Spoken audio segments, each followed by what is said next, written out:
Good morning again, and welcome to this special meeting of the Board of Adjustment for Buncombe County on December 11th, 2024. We'll move to the welcome and the announcements from staff. Anything from staff today?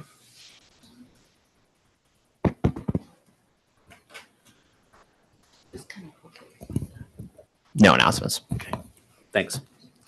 We'll do our roll call of board members and staff, starting with Joel. Joel Mazzellos. Carla Barnard, Craig Allen.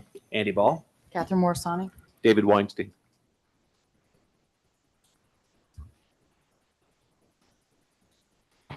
Jacob Conver.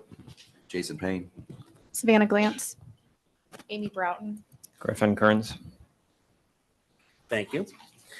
This time we'll move to item D, disclosure of ex parte communications or conflicts of interest. Those would include when any board member exercising quasi-judicial functions pursuant to the chapter of code not participate in or vote on any quasi-judicial matter in a manner that would violate affected person's constitutional rights to an impartial decision maker.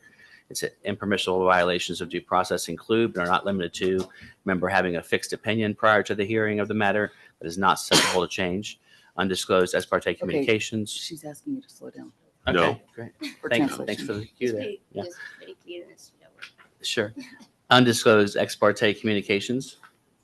No. Nope. No. No. Yes. Emma Road Townhouses, I advise them, as I would advise anybody I talk to meet with their neighbors before coming to the board meeting. No. I'm just checking real quick with our council on that matter.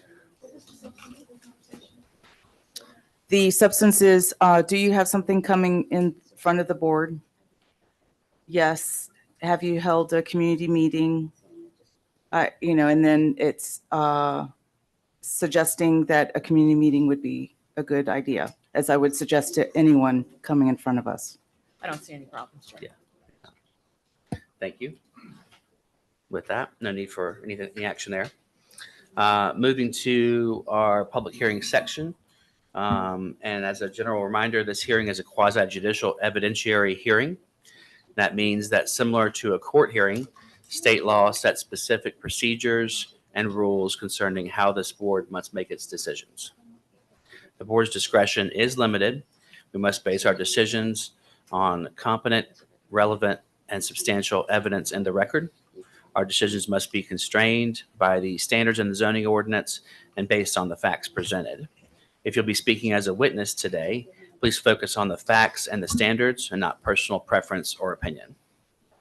For certain topics, this board does need to hear opinion testimony from expert witnesses. These topics include projections about impacts on property values and projections about impacts of increased traffic. Individuals providing expert opinion testimony must be qualified as experts and provide the factual evidence upon which they will base their expert opinion. Moving now to our first case, ZPH 2024-00025, Biltmore Park Apartments Special Use Permit.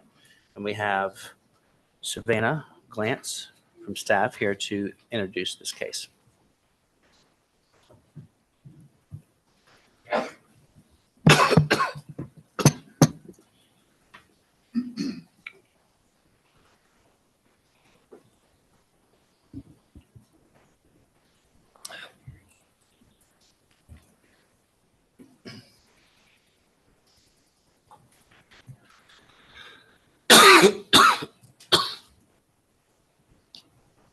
Please raise your right hand and state your name. Savannah Glantz. Do you swear or affirm to tell the truth and nothing but the truth? I do. Thank you. I certify, can you hear me okay? Okay. I certify that this public hearing was properly noticed and all applicable parties were notified of the meeting in accordance with general statutes and county code. And I ask that all applicant and staff materials be accepted into the record as evidence. Without any objection, those are so accepted. No objection. This is the review of ZPH 2024-00025 Biltmore Park Apartments. Applicant is Will Bowie on behalf of KB Biltmore JV LLC. The property is located off of Schenck Parkway in Asheville, North Carolina, 28803. The total acreage is 32.29 acres. The development will be serviced by public water and sewer. The property is zoned CS with the Blue Ridge Parkway overlay present. The special use permit for the planned unit development proposes 359 apartments and 5 buildings, a clubhouse with pool and centralized mail, a dog park, a multi-sport court, and pedestrian walkability throughout the site. The application proposes a deviation in parking through the PUD process. If approved by the board, staff recommends the following conditions of approval. The property must be subdivided as proposed on the site plan, and the new PIN numbers must be created prior to master site plan permit submittal. Project must be constructed as depicted in the site plan.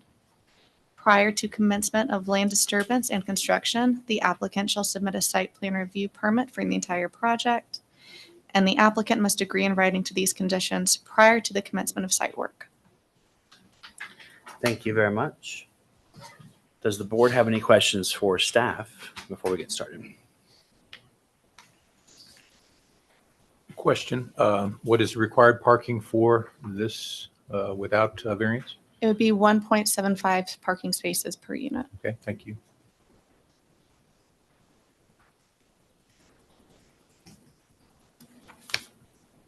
Seeing no other questions, we'll move forward then. Thank you.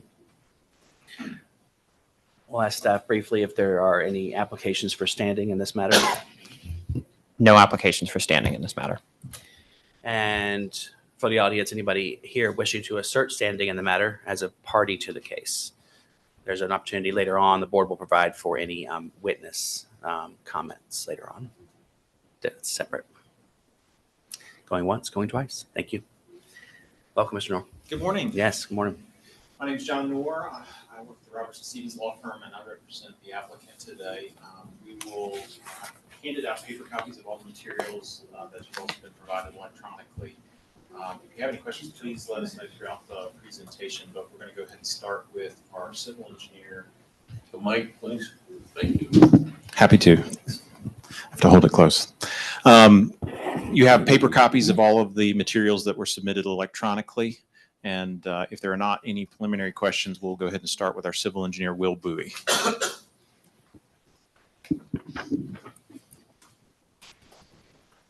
All right. Good morning. Please raise your right hand and state your name. Will Bowie. Do you swear or affirm to tell the truth and nothing but the truth? I will. Thank you. Welcome, sir. Thank you. Good morning. Good morning, Will. Can you give your background to the board, please? Absolutely. I'm a civil engineer. My office is in Hendersonville, North Carolina. I've been practicing civil engineering since 1992. I have lived in Western North Carolina since 1998 and have presented to the Board of Adjustment on multiple occasions for various projects to you all in the past. Mr. Bowie, is this your resume that's labeled as Exhibit 1 on the screen here? It is, yes, sir. We'd ask that be admitted into the record. Objection so admitted. How long can you outline the degrees that you have in civil engineering for the board, Sure, please? sure. I have a bachelor's degree in civil engineering construction option from North Carolina State University. And are you the civil engineer of record on this project? I am. Have you ever been qualified as an expert in civil engineering before a quasi-judicial body like the board here? I have, And I think yes. in front of this board numerous times, correct? I have. That is correct. At this time, we would ask that Mr. Bowie be considered an expert in the areas of civil engineering. Any comments here? So it's accepted. Mr. Bowie, can you introduce the project for the board? Layout. I'm going to throw up an exhibit here that might help. Can you tell us what's in Exhibit 5? Perfect. Yes, this is the proposed conceptual site plan for the Biltmore Park Apartments project. As Savannah mentioned, this property overall is 32.29 acres. Technically, this is part of a larger parcel that's roughly 73 acres. It's located in Biltmore Park. The property is bounded to the west by Interstate 26, to the north by the Blue Ridge Parkway, to the south by Biltmore Park Town Square, Town Center, and then to the east by Shank Parkway. The property, the development that you see on the screen here, again, will be a portion of that roughly 73 acre parcel proposed to be subdivided to approximately 32.29 acres. The proposed development, as Savannah described, would be 359 apartment units, and those units would be located in 5 buildings. Those buildings will be 3-4 and 4-5 split buildings, so 3 stories on the front, 4 on the rear, 4 on the front, 5 in the rear, different sizes of the buildings, but there will be 5 residential buildings in total. There will be, with a maximum height of the building of 50 feet. Related to parking, there are a total of 607 parking spaces proposed for this development. And those parking spaces are in a combination of garage parking spaces and surface parking spaces. 2 of the buildings will have garages beneath, so there would be covered parking beneath in those garages, but the vast majority of the parking will be surface parking. As Savannah mentioned, we are requesting a deviation. Basically, we would be proposing to provide 1.69 spaces per unit, and that is what you see on the site plan right now. That equates to 607 parking spaces, and we're also adding to that deviation that the minimum parking provided would be 1 space per bedroom, or 1.65 spaces per unit. We believe this is a reasonable parking count for the proposed development as it is presented to you today. If I can ask just to follow up on that. Yes. As a result of that reduction, what does that allow you to do from canopy and tree preservation for the rest of the site as part of the development plan?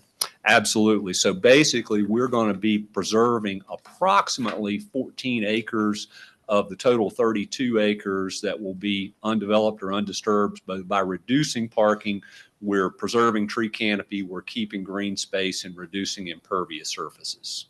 And just as another sort of to cite everybody's mind, approximately how far is the development from that town center in Biltmore Park from a connectivity and walkability standpoint? Sure, it is only a couple of blocks away. We have I have made that walk many times, less than a quarter of a mile approximately.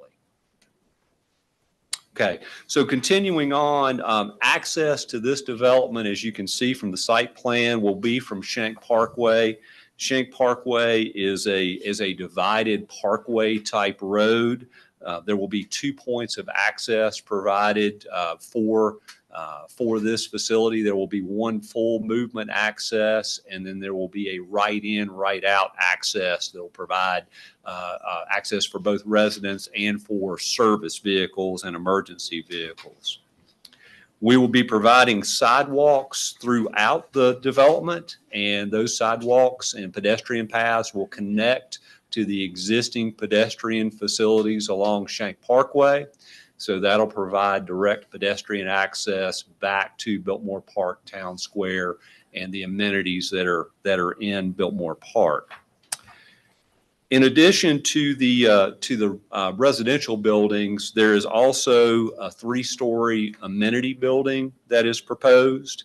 That amenity building would include meeting facilities, a leasing office, clubhouse, and a fitness facility. In addition, there would be a pool adjacent to that amenity building and a pool terrace for grilling stations. There would be a dog park as part of the development, multi-sport court. There's a central promenade that shows up pretty well in this exhibit that you have up, Exhibit 5. And that promenade will again have gathering areas and meeting spaces, amenities for residents. Finally, a rooftop gathering area may be a part of the project. One of the buildings as proposed has a rooftop gathering area, but that may not be a part of our permanent project. That will be solely dependent on budget. So with that, that's kind of a brief overview of the project. Okay.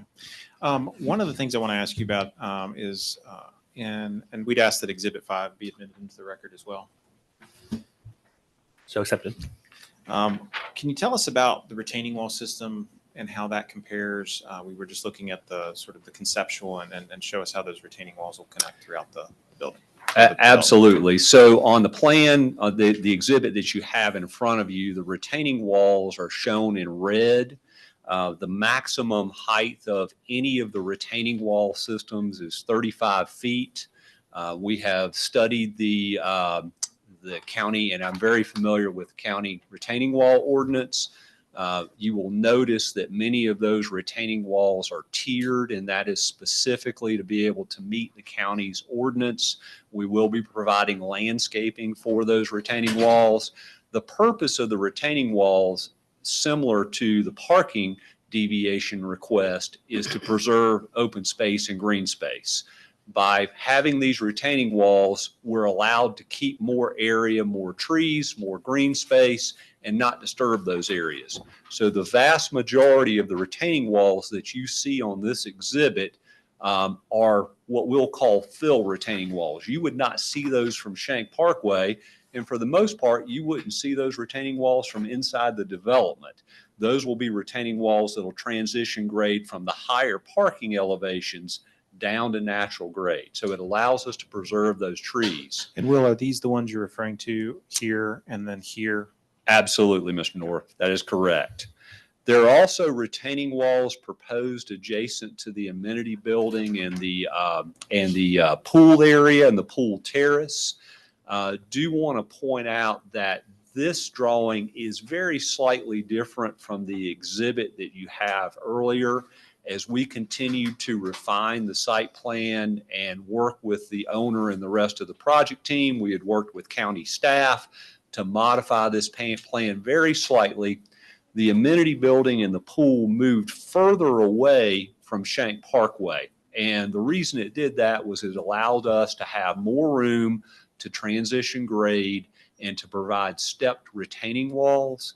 But I would tell you, as you look at this exhibit, which is the engineering exhibit with how the building would be proposed and how the pool would be proposed, and then if we were to compare it back to the rendering, site rendering, you can see there's very little difference in that plan. That building has moved approximately 10 to 15 feet back to the west to allow more room in there.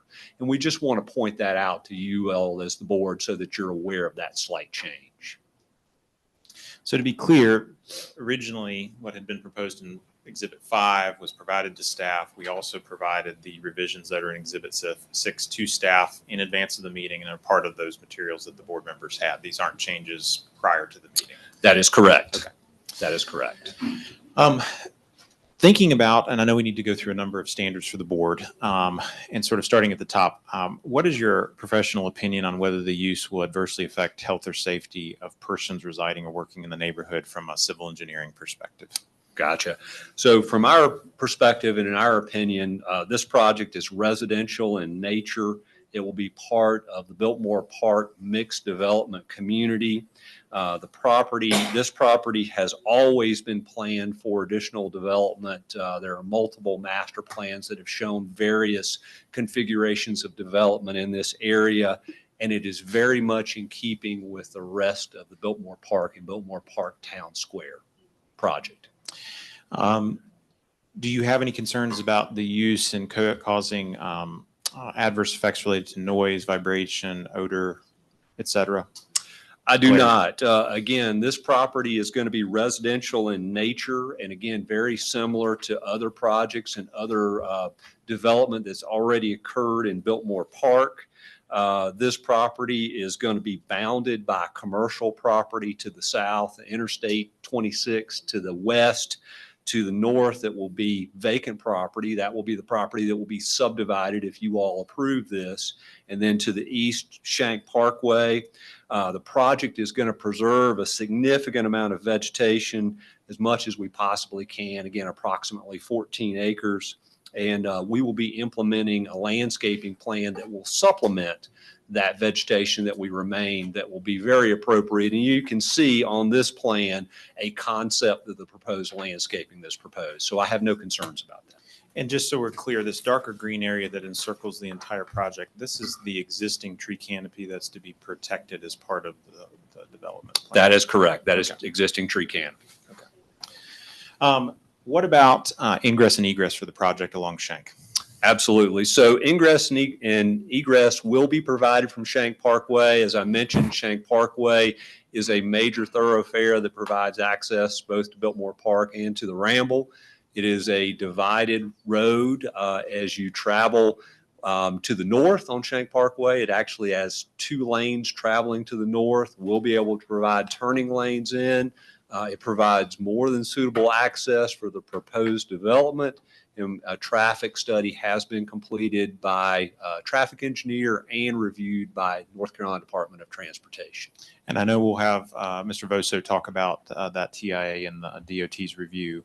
What about any concerns about utilities or any similar structural needs for the project as a whole? Absolutely not. So all utilities are either on the site or directly adjacent to the site. There is a 12-inch City of Asheville water main along Shank Parkway that'll provide water access. MSD Public Sewer is already on this property. Other utilities from power to natural gas to communication are either directly adjacent or directly across the road from this facility. And I think we already talked about buffering with the tree canopy preservation portion of the site. And you covered the recreational amenities that are in the site as proposed as well. Correct. Anything else you want to make sure the board understands about the project? Only additional point that I would make is that Savannah mentioned that this property does have the Blue Ridge Parkway Overlay District that encompasses a portion of the 73-acre property, and that is absolutely correct. However, none of this development is inside of that Blue Ridge Parkway Overlay District. That would be on the property that's subdivided to the north if approved. Those would be my questions for Mr. Bowie, unless board members have questions. Yes, Joel. Yeah, a question. You mentioned some of the amenities, a multi-sport court. Yes, sir. Can you define that? Basically, that court will be used for various recreational facilities. It could be bocce ball, it could be pickleball, it could be any other number of activities. So it's open use for the residents as proposed at this point. Well, will that area be buffered any? It will be. So if you notice where the multi-use court is located, it is located to the west of Shank Parkway. That court area will actually have a significant buffer that will be provided along Shank Parkway. It's a significant distance away. If you notice, there's also garbage and recycling facilities that are nearby. So again, we're providing a significant buffer in that location. It's one of the reasons we selected that location for that court as well as the dog park. Okay, thank you. Yes, sir. Yes, ma'am. Are any of these 35-foot retaining walls going to be visible from the parkway? No, they will not be visible from the parkway. And then can you talk to me about the unit mix in there? Sure. There's a unit mix of 1-bedroom, 2-bedroom, and 3-bedroom facilities, but I'm not sure that I can tell you the numbers. Probably the vast majority of these will be 1- and 2-bedroom apartments, but I don't know the actual breakdown. And Okay. I'm sure we can get that for you. I would like that because I'm concerned about it being underparked. And so if it's all 1 beds, then sure, you can have one spot. But if the majority is 2 and 3 beds, I'm sure we can get it's that. underparked. I'm sure we can provide that to you. As I mentioned, our goal would be that the absolute minimum that we would provide would be 1 space per bedroom. So even if we did have more 3 bedrooms, that would work into the mix as proposed currently. Okay. Well, maybe we could come back to that with some more clarification We'll later. bring some clarifying questions with an additional witness or with Mr. Bowie in subsequent testimony. And then can you show me where your playground is located? There is no playground proposed. Okay. Why is that? Do children not live there? Children may very well live there, and we would expect them to. However, the amenity mix has not been proposed to include a playground. Is there room on the site for it? There is room on the site for it. Okay, so just to add to Carla's, my concern with this whole plan is, especially with having 2 and 3 bedrooms, you're going to have children, right? Absolutely. So where can children play safely? And Shank Parkway isn't where I consider safe, and the sidewalks are not safe. You know, that's my question, is where can children play safely? And I notice there's a dog park, and I have dogs, so I'm dog friendly, but you keep the dogs safe, but I don't see any efforts to make the kids safe. So there will be significant amenity areas and open space that will be provided. And I'm just going to point over here to you. This is the promenade area that we mentioned between the buildings, and then down by the pool area that you see here. There are significant areas where, again, we will have grilling spaces. We'll have open space. We'll likely have turfed areas where kids can run and play. We just haven't proposed a specific playground area. Okay, well, one of the ongoing problems, at least that like I have experienced with these buildings, is you've got a lot of kids living there, and they end up having to play in the surface parking lots and in the street. Like a perfect example, Asheville Exchange, kids were playing in the old Toys R Us lot until it got developed, and that's kind of sad, and not super safe. So, and you're potentially slightly underparked anyway, so maybe they can't play in your parking lot.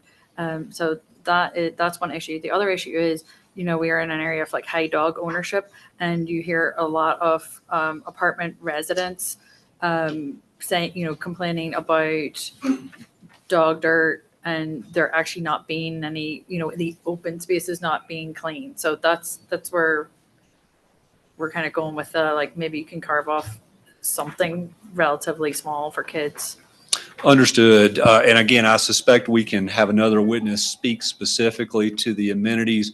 Again, I would just share with you that we have got significant areas of green space and open space between the buildings and the pool area, down by the dog park and by the multi-use sport.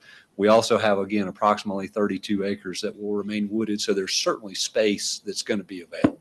No question. Okay, but what about for toddlers? Understood. I might be able to help. I've talked with my clients. They are willing to commit to the addition of a playground that would be approximately in the area of the sports court to add as part of the project to address that concern that's being expressed by the board. And that they'll be invited to speak, to be a witness later. Yes. Yeah. Okay. Yeah. We can cover that. Question. Thank you, Joel. Yeah, you mentioned open space, okay. To me, I define that different from a playground. So maybe Mr. Noor could be more specific on what you interpret as a playground rather than just open space. I would not anticipate what we're talking about is open space. We're talking about a structured playground that would have the customary type play infrastructure. I have 2 young kids. I picture it with probably the tube and the climbing and the different bars to hang from and things like that. So I could not point to you today an exact picture of it, but that is what we are committing to, and I'll have a witness that can talk or maybe answer more of your questions about that and what they have in their mind to make sure we're on the same page. I also think, well, we'll come back to your other question about mixes. Yeah, and connect with that, I would be interested to know if Biltmore Town Square has the same parking ratio as this. So I don't know the answer to that. Again, we may be able to provide more detail for you about that. Ms. Barnard, I can say because of its mixed use nature, there are also decks in the park that change that. I can't tell you what that ratio is, but I think I know it is a different standard because of that mixed use nature. Okay. Well, and that was going to be part of my question is Biltmore Park committed to letting the overflow parking go into their section from this? Because I'm just thinking if your mix is 1, 2, and 3 bedrooms, one couple with kids, teenagers, that's multiple cars. Sure. Or like a couple of couples or a parent and and adult children, at 1.1, one car parking space I don't see how that's going to be good for 2-3 bedrooms. You know, without like maybe Shank parking and having overflow parking on Shank parking, Sure. or I just don't understand the math. And the other part is I don't understand why it can't just be improved to meet the minimum, which is 1.75. Correct. I think I was doing the math actually as we were talking earlier. As proposed right now, we have 607 spaces. The standard would be 628 spaces. So the delta or the change is very, very small as far as that goes. And So it's small until you try to park. And I've been in situations where I've had to try to find parking for a place I've been at, and it's a bummer. You know, it's Understood. a bummer. So let's go ahead and address the problem early. Especially 14 handicap spaces among this many apartments. I mean, there's a couple of things that are being said here, which is if it's small, then provide the 22 spaces. We talk about the woodlands being open, but I just looked at the topography. You've got a 70-foot drop between the high and then down by where the stream is. So I'm not quite sure, you know, if I'm going to send my 5-year-old down to do that. Then I look here and I'm saying, okay, I look at the promenade, and the promenade's between the major drive line and a little house on the right and the left. Now, I grew up that way. I'm good with that. I played in the street all the time. But we also lost some boys doing that too. So I'm just wondering why, as an engineer, you designed it and are looking for the variance. What's going on with this property that gives you a specific hardship that makes you ask for that 22 spaces? What's the basis for this request that we can understand that? Because we have to base it on that. so the basis is preservation of additional canopy and reducing additional impervious areas that would be created. Can we provide that area? Absolutely. We can provide the additional spaces. And I did want to ask a follow-up question, which I think goes into this. In this area, Will, here, can you identify for the board what that is, even though it's not in the traffic count, to my understanding? Absolutely. That is overflow parking area. And For roughly, what complex? Is it WLOS or is it, It's actually the overflow parking area for the Mission facility that's in the old Volvo building. and we will bring another witness that will confirm for you that that would also be available for this project. And how many spaces are in that lot? Okay. If you want me to, I can bring them up right now to answer these questions if you'd like, and we They're coming up switch out. ordinarily then. Or we could wait, whichever the board's pleasure is on that. Yeah, and can we talk about what the grade is between there and whether there's like a sidewalk to get from it to the back of building? I do think that's a good question for Will. If Will, you could address, if someone was parking here, how do they connect to the rest of the facility? Sure. Please. So the proposed access would be along the sidewalk that's along Shank Parkway and then in through the primary entrance and the sidewalk that is proposed there and into the development. So essentially, this area here is sidewalk that connects the overflow parking into the development. Is that That correct? is correct. Yes. So You got a would have retaining an wall easement. blocking it. I'm sorry, I heard two questions. go I ahead, please. apologize. You would have a perpetual easement to that parking? Is what Uh, you're proposing? I'm sure that the owner can speak to that. I cannot. We'll address that. That would be a fully ADA, the entire pathway. It from would there to be. the furthest building, It would be. because your delta there is like 50 feet. Correct. And just for clarity, there's that sidewalk is going to connect the parking all the way into the building or into the development, correct? That is correct. So the access would be from the parking lot, along the sidewalk, into the facility, along the sidewalks that are internal to the development, to any of the buildings that are within the development as well. That is correct. Okay.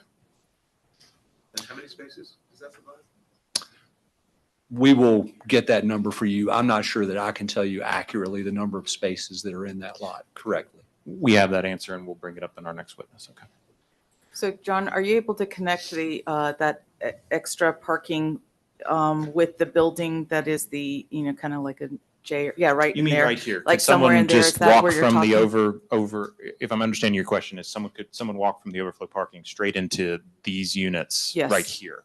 I will let will answer that question. Yeah, or like where there's trees, to connect to the sidewalk, because, who wants to Right have, here. yeah, like in there, is there So, accessibility so there? there would not be accessibility from the lower parking to the existing parking that's there. There's a significant elevation change. That lower parking accesses the lower level of that 5-4 split building. Mhm. The parking as it exists today is much closer to the elevation of the upper part of the building, but it's directly adjacent to the sidewalk along Shank Parkway. I can't tell you for certain that you would be able to walk from an accessible path from that existing parking into that building, but we can access the existing sidewalk that's along Shank Parkway. We may be able to access that, but I can't tell you that standing here right now. 2170. How many bedrooms are in building 600? I don't know the answer to that. 12 feet between there. Don't have to find. People can just walk in.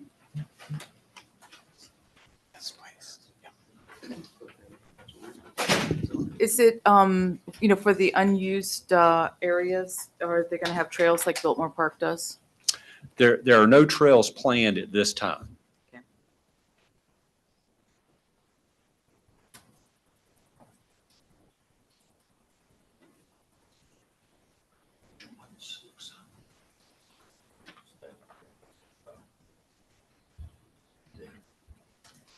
I don't have any more questions. Other board questions for this witness? Quick question, how did you come up with the number of handicap spaces? You've got that many buildings. Am I not remembering the code right, but you need like one on either end of the building or something like that? It is based on the accessibility code, and with the number of spaces we're providing, there is a percentage that you're required to provide. We exceed that percentage and exceed that requirement. Does that answer, David? If that's what it is, it is. Is there any provision for electric vehicles? Yes. How many spaces? We don't have a specific number of spaces at this point because, again, the market continues to change, but we will be providing electric vehicle charging stations for a number of spaces. And at what level? Level 1, level 2, level 3? Not sure that I'm the right person to answer that. I'm sure we can get another witness that can answer that question for you. Right. Thank you. Any other questions for this witness? Thank you so much. Thank you. Yeah.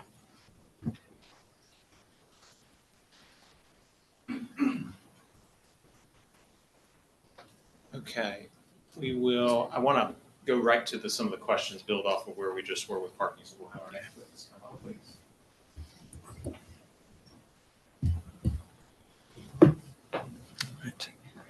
Lee Thomason with Biltmore Farms.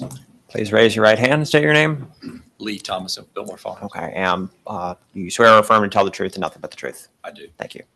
Lee, can you give the board just a little bit of background of what your role is in this and how you fit into the project? Along with our development partner, Kettler, I'm Lee Thomason. I've worked for Biltmore Farms for a little over 18 years, and I'm a vice president. And again, for context here, Biltmore Farms is working with Kettler as part of this and forming the LLC that is the applicant here, but this is sort of a joint project between Kettler and Biltmore Farms to develop and build out the site, correct?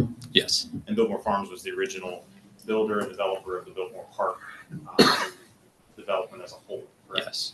Okay, including the residential, the multi-family use, the multi-mixed use. Essentially, the whole park has been a Biltmore Farms project from the beginning. Correct? Yes. Okay. I think you heard a couple of the questions that came out related to, and maybe we start with the playground, just to make sure we can commit to the board what project group is willing to do related to the playground. Yeah, as we said previously, the typical swing, slides, we would imagine some sort of pre-engineered structure that we would put either in adjacent to the sports court or near the clubhouse, or in between the two, somewhere in that area. And I can pause if board members have follow-ups on that before we go to the next topics, or if you want to save them till the end, whichever you prefer. Mr. Knorr, can you make sure to speak into the microphone? Thank you. I apologize. About sizes in the past, I think, as a Yeah, board. are we just gonna, is the condition gonna have the language that we've had before? Are we still allowed to use that? We used to have There was like a certain standard. standards, but we've moved on from that to a size. Yes, we've evolved to different standard. It would be a discussion with that, but a playground would be erected on the site, but it'd be as simple as that. So no commitment to like a dimensions or anything of an area being dedicated to it or anything? I mean, that wouldn't be up to me if it's something that the board would want to discuss with the applicant. Okay. I do know that on another site, there were dimensions for a different kind of park on another project, so. And Lee, I think we all can appreciate what the board members are getting at is we want to make sure we get a playground that meets our expectations. Can you put a little bit more around sizing if you know, or would this be standard, sort of using a standard size project? Obviously not completely vetted, but I would assume, a 20 by 20, an area quarter the size of this room, something like that. Certainly not anything tiny. I mean, it's standard swing set slide. Okay. One of the other questions that we got was related to parking, and let's talk about the overflow parking area here. Can you tell the board members how many spaces are in there? I don't want to commit completely, but I've counted it with the aerial photo while we were sitting here, and it's over 20. So it's greater than the difference between your standard and what we think will be adequate for this project. You said 20. Did you mean 30? Yes, I'm sorry. Okay. Yes. So it's over 30.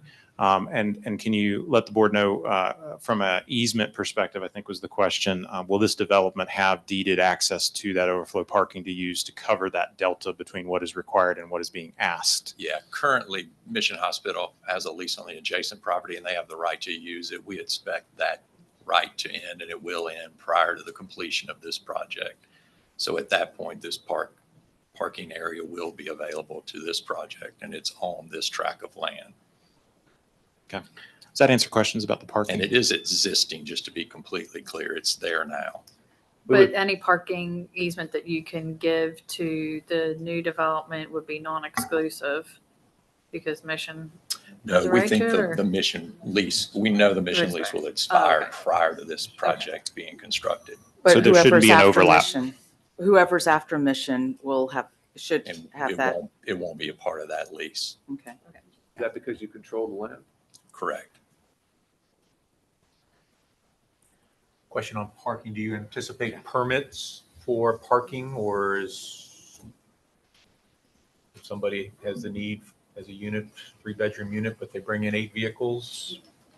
It would be a management process at that point, but yes, we do. I mean, you would have some sort of parking sticker like typical for an apartment project. Okay, so for each bedroom, there would be one permit. Yes. Okay. Is there public transportation available?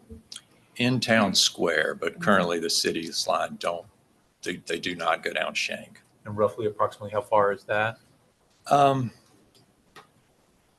Several thousand feet. half mile? Yeah. Yeah, I've got a question. Minutes. Yeah, we've encountered before with developments that because of parking, it would be very difficult for someone to visit one of the tenants. So with all these assigned parking, it's less than 1.75. How do you accommodate a visitor comes?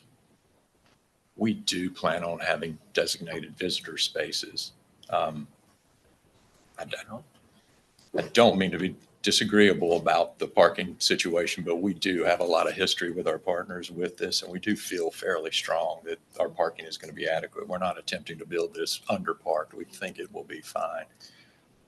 End up having a lot of people with one bedroom. And to again be clear, between the proposed parking and the deeded overflow parking, at that point, we will exceed the standard that is Correct. required for the development as a whole, correct? Yes. Okay. So this is not a situation where 100 or 50 parking spaces are being shaved off and it takes us significantly from the standard that's set by the county, correct? Yes, correct. I think you addressed my concerns with the parking by having those additional 30 and Okay. that overflow. And then with the park, I just want to make sure that we actually put in the 20 by 20 proposal. And we would be agreeable to that dimensional requirement as a condition for the permit. I think As a we should- minimum, yeah. I think we should take a look at the 20 by 20. I just went on the website for just a company that does park playgrounds. The minimum for the smallest, teeniest playground is 550 feet. A small playground is considered 550 to 1,600. So it's really a function of how many kids you expect to have in the building. There's some standards for this that I think we can just refer to, Yeah. so that we don't have to get ourselves tied up. Does that sound reasonable? That reasonable standards? I have a could be applied? question. The only thing is we used to specify a standard. I can't remember, was it like ASTM something It was. standard? And then there was a legal reason why we couldn't. And Yes, we no longer put that in the standard, but if the board would like to have an area dimensional wise, that could be something that we could put in as a condition. How about this, maybe minimum of 20 by 20 and they can go larger? I mean, that's, 20 by 20 is smaller than the smallest of what the internet says is a small playground. it'd be smaller than their Com and apartments. .com, They explain how to design a playground, and they go all different sizes from the 55, from Be a 550 up to, 7,000. And what's the size of this room? It's more than 20 by 20.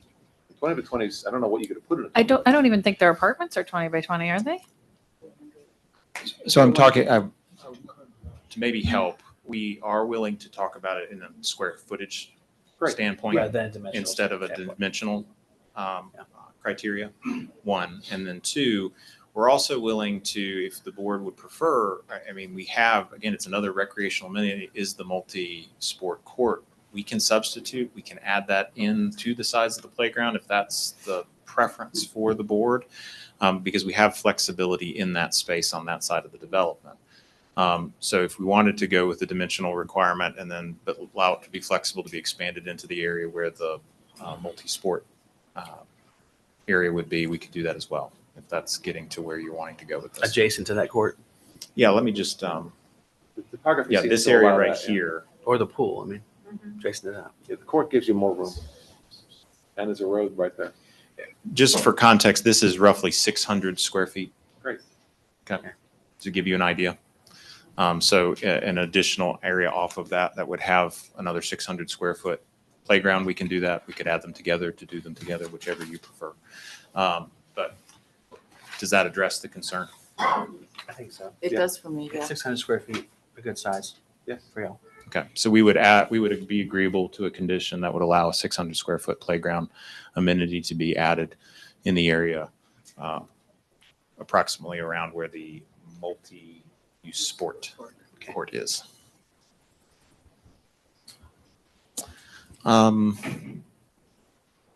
I'm not sure if Lee will be the one to answer this, but there was a question about the level of charging service, different.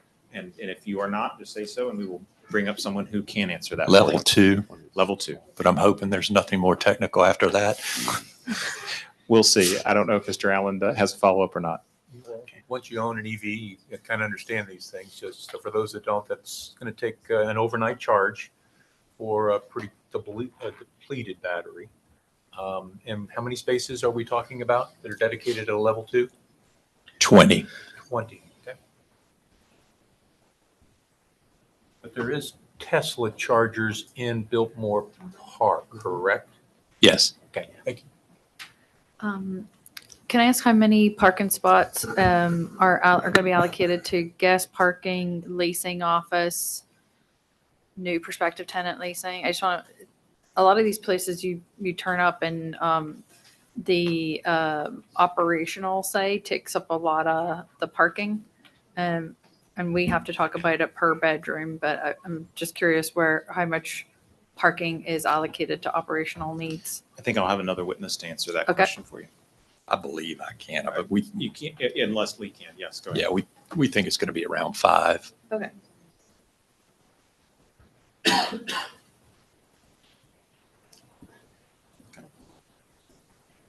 Those are my questions for Mr. Tomlinson. That completes my notes too on that. I'm done. You're done. Okay. Joel? Joel, you all set? Okay. Thanks so much. Thanks. Okay. Yeah. Our next witness would be James Voso.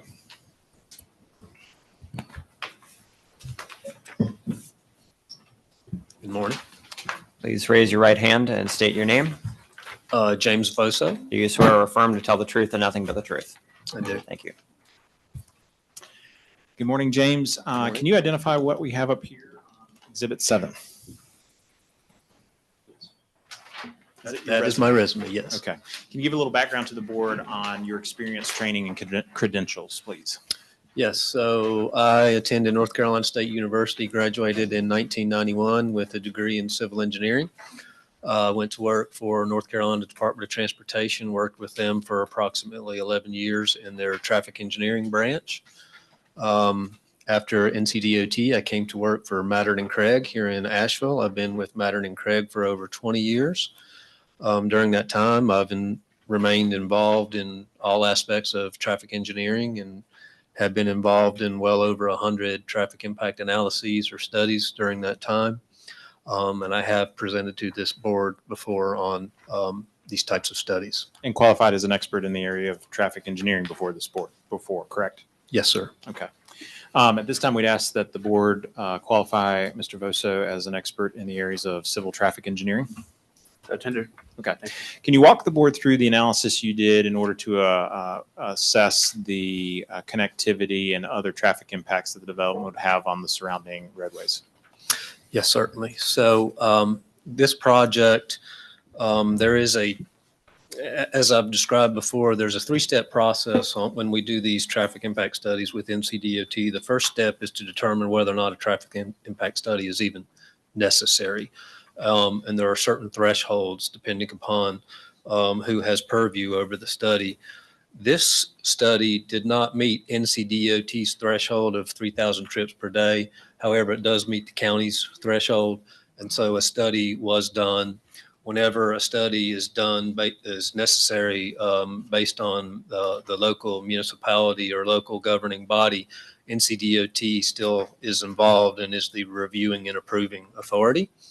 So once we decided that or determined that a study was warranted based on the county's requirements, we then moved into the scoping phase where we had discussions with NCDOT to define the study area, which intersections would need to be studied, the growth rate that would be applied to existing traffic counts, things of that nature. There's some back and forth communication. Ultimately, NCDOT accepted the study parameters. That's the second stage called scoping. And then the third stage is where we actually prepare and submit the TIA, which we did. That TIA was submitted to NCDOT, reviewed and approved, and they issued a final decision, basically approving the study, the findings of the study. Is Exhibit A that I have up here on the screen and also in the packets for the board your TIA that you performed as part of your review? Yes, it is. And we'd ask that Exhibits 7 and 8 be admitted into the record, Mr. Chair. So admitted. I'm showing you what's marked as Exhibit 9. Can you identify what that is, please? Yes, that's the final decision by NCDOT, which basically provides the information that the study was reviewed, approved, and it provides their recommendations for any traffic mitigation that may be necessary. And were those recommendations incorporated into the project as part of this process? Yes. Okay. As part of your review and the standards for the board, one of the standards is that satisfactory ingress and egress for the proposed use of the property and proposed structures be provided, with particular attention to automotive and pedestrian safety, convenience, traffic flow, and control. In your professional opinion, to a reasonable degree of engineering certainty, do you believe that the project meets that standard? Yes. Okay, can you explain why to the board? I know we've covered some of the connectivity issues. You don't necessarily have to cover those again, but what you'd like to, what the board to know about that? So when we performed our analyses, I do need to indicate that when we performed our analyses, as you're all, I'm sure, very aware, there's an active DOT project going on I-26 that impacts this area. That project is going to be making and has made and will be making some more improvements to the transportation infrastructure in that area. Those improvements are expected to be in place before the completion of this project. So the models that are built for this project include those DOT improvements that have happened and will be happening. So when we performed our analyses, those improvements are going to really help the situation on Long Shoals Road and Schenck Parkway in particular. As you may all very well be aware, that's a very busy area right now. So there's a caveat from NCDOT in their final decision that provided those improvements are made by NCDOT with their interstate widening project, things are going to be acceptable. And they really do not recommend anything else needed other than what we had recommended in our study at the individual access points for the development. If for some reason those improvements aren't made, which there isn't any reason to believe they won't be made at this point, but if those improvements aren't made that were modeled, those intersections would need to be revisited and determine if certain improvements would then become the responsibility of this developer, because you're contributing traffic to those intersections, and the way that it was modeled ends up not being reality. Again, we don't anticipate that happening. We anticipate those improvements to be incorporated with the interstate widening project. NCDOT fully expects those to be incorporated. So basically their recommendation at this point is just to monitor. And to be clear, if that scenario should come up, again, we'd have to go back to DOT, work with DOT to find a path forward in order for them to That's have correct. We final would approval over probably the need to project. revisit the study. Okay. But So, yeah, what is it that triggers the need to reevaluate? Is it what body, what authority, time frame? What is it that To triggers- reevaluate? Yes, because you have two options in here that you looked at and set those aside because of the challenges and cost effectiveness. And you also included the language of monitor and we would reconsider or come back. But I'm just wondering what's going to force that or trigger that? So there will be two things. Number one, if DOT for some reason changes the plans of their project right now for what's happening at the interstate ramps and what's happening at Schenck Parkway, they would come to us and say that this improvement that you modeled isn't going to happen for whatever reason. So we need to revisit that. They're also going to be monitoring those intersections after this construction is completed and traffic has been added to the network. And if they observe any operational problems at those intersections that weren't indicated in the study, they could come back to us and ask for more analysis. Okay, so for both cases, the Long Shoals improvements, if those don't follow as planned. Yes. As well as the options that were looked at and set aside, subject to follow-up and evaluation. Yes. Both of those would be handled or triggered by DOT. That's correct. All right, thank you. And the proposed improvements by DOT that you're baking into your model, do we know if those are they funded yet at DOT level? Or Yes, the project is fully funded and under construction. yeah, So as I said, I have not received any indication from NCDOT that those improvements will not happen. Mr. Bosu, if I can ask a follow-up on that, in your experience and based on the projects you've worked on, how is it at all common, considering how far along that project is, for there to be the kind of change that you said, or I think that Ms. Barnard was asking that they would back away from a project that is already fully funded and under construction? It would not be common for something to change at this point from what is already planned. It's judging on how far along the construction is. Okay. Does that answer the question? Where else ought to be here? I'm still being left a little confused. So I've read the DOT and I'm I'm not seeing how that gets triggered. So are we imagining that there'll be consumer complaints because of the queuing that they're talking about that may or may not happen?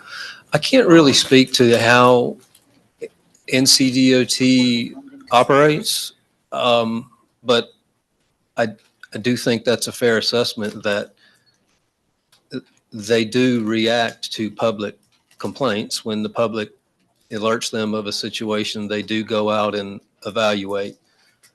But I would hate to speak for them in this particular case as to what their methodology would be. I think that's consistent with what their recommendations are. That it seems to say that it's going back to the site developer saying, if these other improvements don't happen, in their DOT document at the bottom, recommendations, it says, if these improvements are not in place at the time of construction, the site developer should provide these improvements or analysis demonstrating mitigation is not necessary. So we have a letter saying, if this happens, if that doesn't happen, and this happens, then the site developer should go do something. And I'm just wondering, are we sitting here saying we're approving it based upon a whole lot of ifs, and then in their own document, it says, hey, there may be some, serious lags in the roadway system causing queuing problems. And I'm just wondering, is this normal? Have we seen this before as a board where we're relying upon a document saying if something else happens, then we can accept the traffic study based upon something that we don't know what it will be? Can I ask a couple clarifying questions, Mr. Voso, that might get to that? Let's talk first, because I want to be clear. As proposed and as approved by DOT, funded by DOT, and under construction, the current mitigation addresses all concerns from DOT's standpoint, correct? Yes. Okay. So again, the project and the mitigation is already in place and is under construction. That if language that you're getting from the letter or being asked about from the letter, that is essentially in the extraordinary situation where what we are already planning, funding, and constructing for some reason didn't get built. We would come back to you to have a conversation about that. Is that fair? Yes, sir. So again, in your professional opinion, do you think it is at all likely, considering that it has been approved, it is being funded, and is under construction, the mitigation measures that DOT is referencing, that it's at all likely that they're going to have to come back to you because the project doesn't get built? I don't think that's likely. So could you just explain for a layperson, on the general reference under your exhibit, it says, it should be noted that poor LOS and excessive queuing may persist throughout the network after recommended developer and outside mitigation. Now, I read that to mean after everyone's done their job, we may still have poor LOS and excessive queuing. Am I reading that correctly or am I reading it incorrectly? This is the DOT letter you're reading? It's from? right here, Yes. James, if you need it. It's right here. Yes, that's NCDOT saying that their facilities may still operate at poor levels of service, but you have to keep in mind that the purpose of this TIA is to mitigate the impact of this traffic that this development causes, not what's currently out there on Long Shoals Road or at the interchange, for example. So they're just caveating their planned improvements. They're not saying that their Interstate 26 project is going to magically make everything there be perfect. There's still going to be periods of time where things are congested. And if I can ask a follow-up on that, if I've heard you correctly, what you're saying is that is their statement about how other things unrelated to this project may cause those level of service issues in their infrastructure, but that they are not attributing that to this project. Is that fair? That is my understanding, yes. Anything else on track? Nope. No questions. We'd ask that, if I hadn't already asked, that Exhibit 9 be admitted. Okay, so admitted. Thank you. Okay. Thank you. Thank you, James. At this point, we'd ask John Palmer to come up.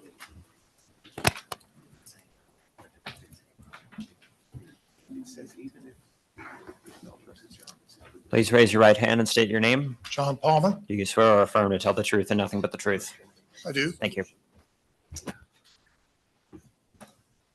John, I think you're pretty familiar to the board, but can you give a little bit of background on your training experience and education, please? Yes, I'm a certified certified commercial appraiser and realtor in the state of North Carolina. I've been an appraiser for almost 20 years. I'm a designated MAI appraiser. I hold a CCIM designation and an AIGRS designation, which is a lot of stuff to say about review work.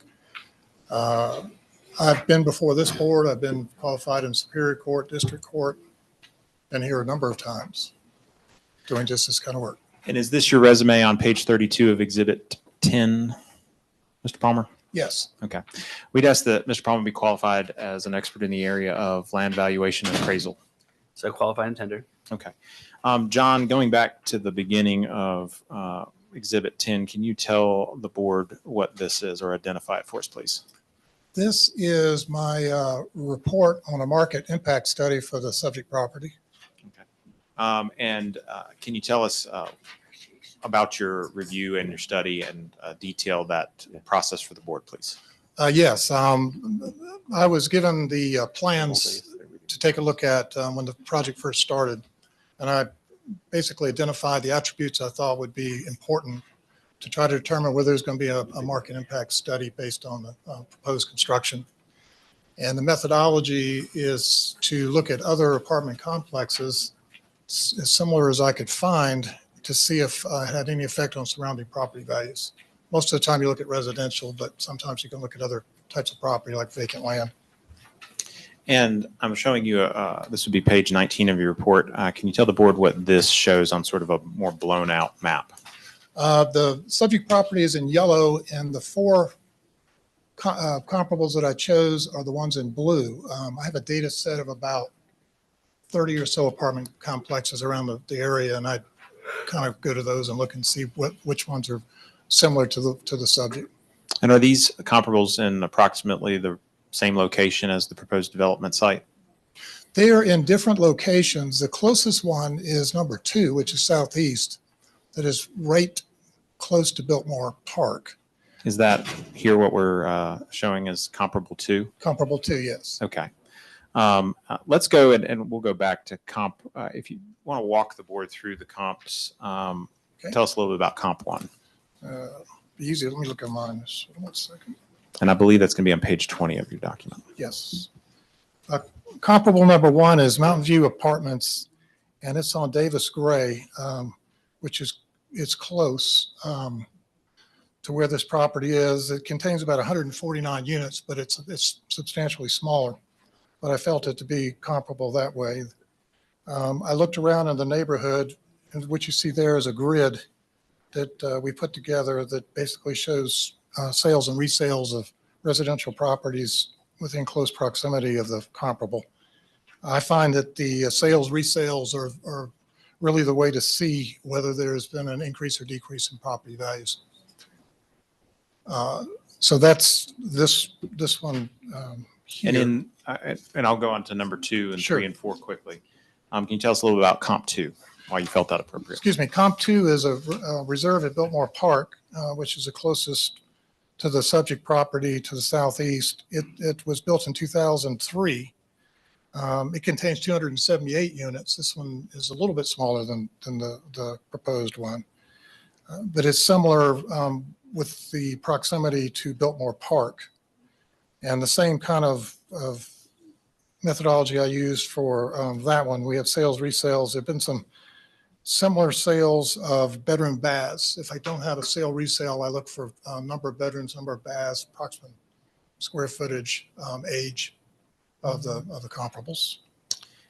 Can you talk to us about comp 3? Comp 3 is Riverstone, and it's about 1.2 miles southwest. It's got 256 units. It's built in 2018, so it's a little more recent. It's similar kind of a situation as far as number of buildings. I think it has a couple of more buildings. Same kind of methodology on that one also. Okay. And lastly, comp 4. Comparable 4 is Audubon Place, and it's close to excuse me, it's about 3 miles, 2.7 miles southeast of the subject property. It has 256 units. And it's similar in a lot of aspects. It's built in 2009, so it's an older type property. And it also had sales, resales of surrounding properties. And based on your overall review in comparison to the comparables that you pulled, I assume you used and complied your analysis with the USPAP standards, which are the standard practices for performing appraisal type products like this within your industry. Is that correct? Yes. And what was your opinion about the impact of the proposed use on the surrounding area, in particular the standard for Buncombe County? Would it be detrimental to the public welfare or injurious to property or public improvements in the neighborhood? No, I don't believe it will. Those are my questions for Mr. Palmer, unless members have questions. Board questions? I do not. I don't have either. Thank you, comp number 2. I have one recall. I'd like to ask one additional question of Mr. Thank you. Bowie, if I could, just for the Thank you. record.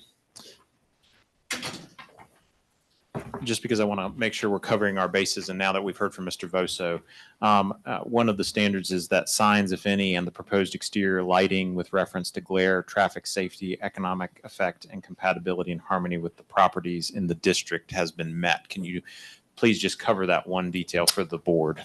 Sure. Excuse me. So first, all lighting would comply with Buncombe County standards. We're very familiar with Buncombe County's lighting standards, and we will comply with that. There will likely be a monument sign that will be proposed at the entrance to the development.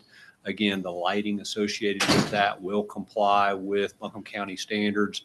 We will provide the typical wayfinding signs that'll be you would find in any similar development that will allow pedestrians and visitors to navigate their way through the property. Again, those standards will meet building code and county standards. As you've heard, we are preserving a significant amount of the vegetation on the site, and we'll be providing additional landscaping that would address this concern. That was my only question for Mr. Bowie on that standard. No questions. Thank you. Thank you.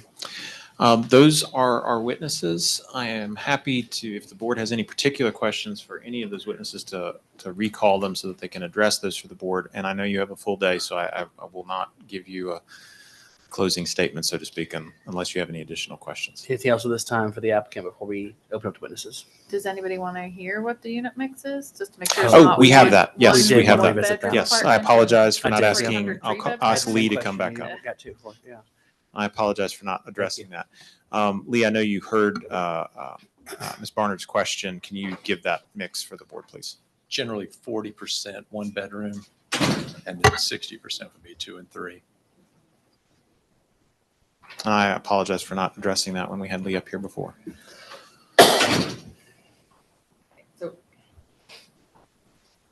can you dumb it down for me and tell me what number of apartments are there in a percentage? Exactly. Yeah. We Or were roughly? hoping not that we're trying to be evasive, but it's still being designed a little bit, and we don't have that completely dialed in with the architect. Okay. Many more 2s than 3s, though. Yeah. Correct. Okay. All right. Anything else from the board? Thank you. Thanks. All right. We would it's just time- simply ask that you approve the permit with the conditions that I think we've spelled out. There were addition to staff, which one is the square footage for the playground, which I believe was 600 square feet is what we referred to, and that there would also be deeded access to the overflow parking that would allow to cover the delta between the required parking and the proposed parking on the site. So perpetual easement for exclusive. If I can have just a second. I want to make sure I don't misspeak on that.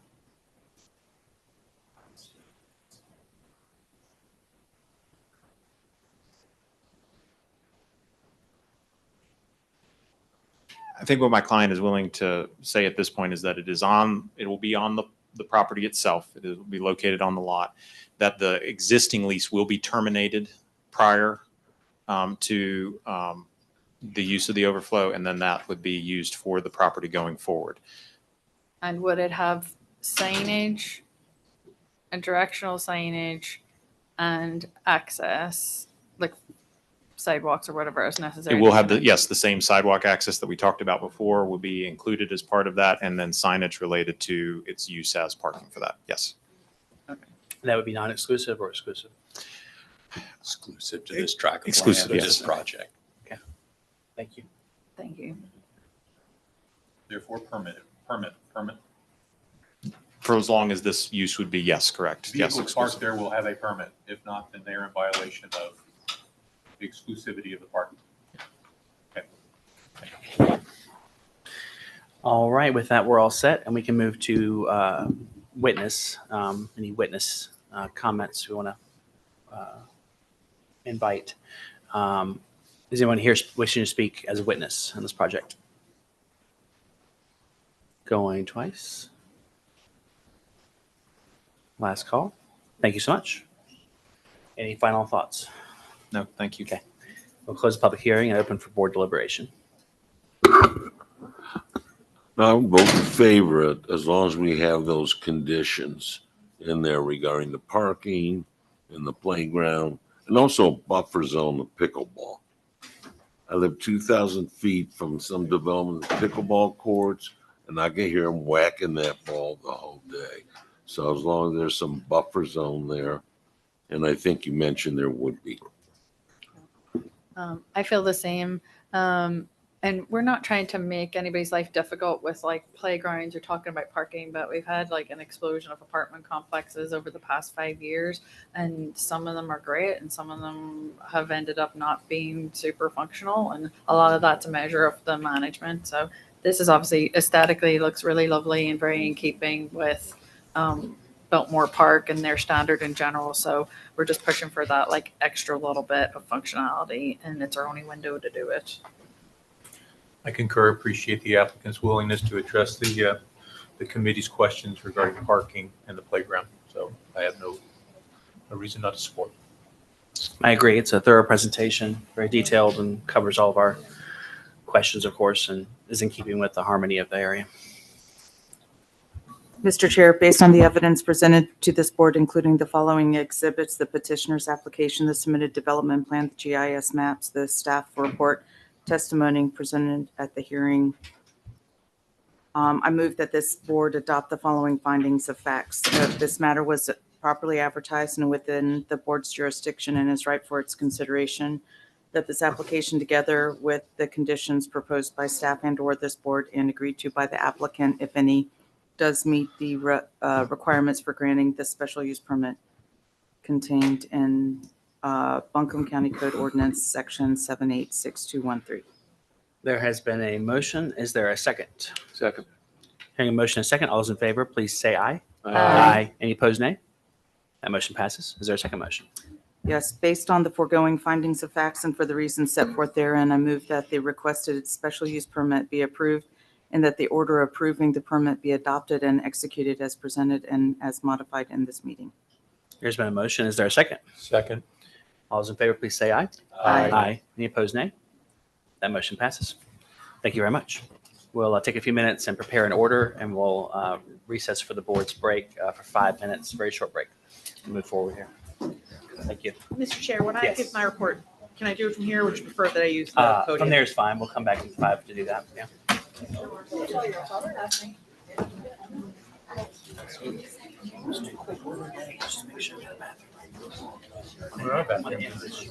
It's just the right place to order. It's just a single. It's a 2.5. And I think theirs is next door. I'm not sure.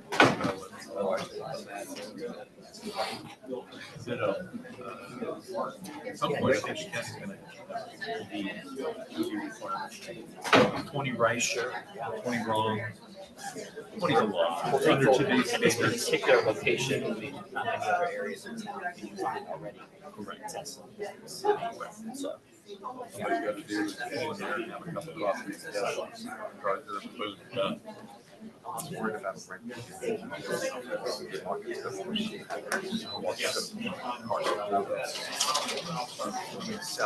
well, these seem like more bigger, if you will. I mean, they're offset. The luxury units are commercial.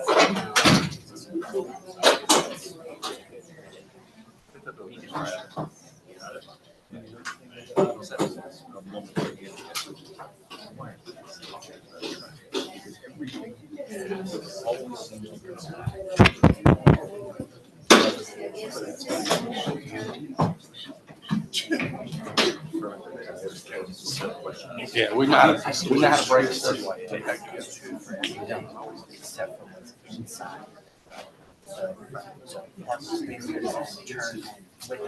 Stuff like that, that's all.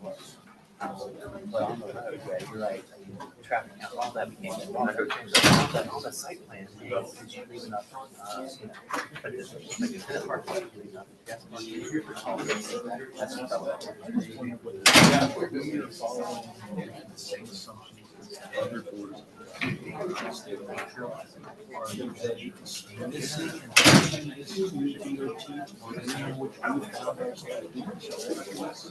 I really wish schools.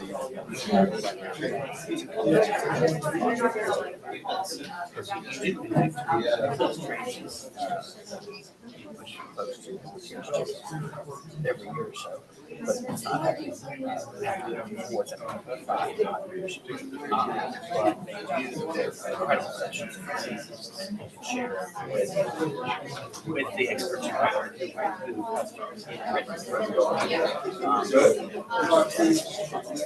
That's all right. rare to see. And they're getting live during cases who can sit for hours at I've done that twice.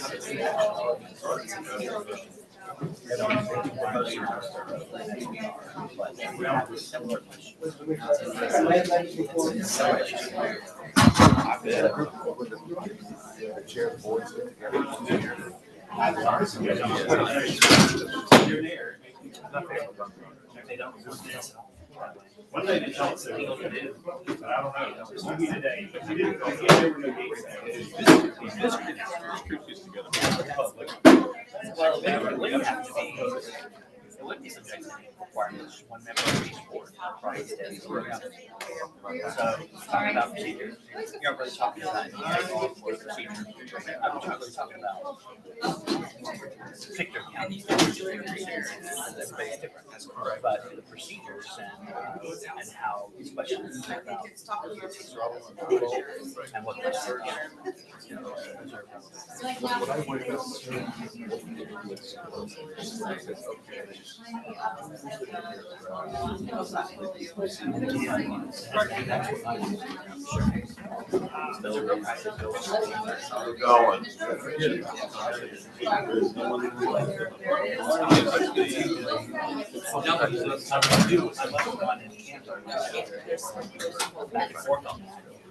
there's a whole picture was what if the applicant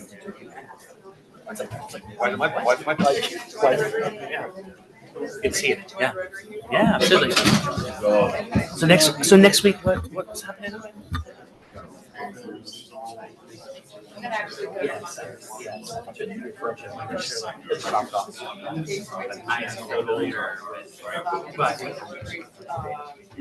there's 3 now. Maybe more.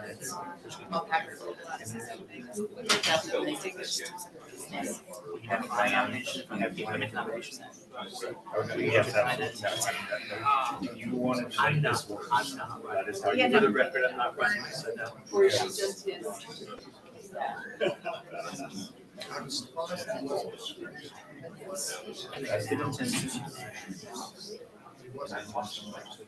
This one is not seen.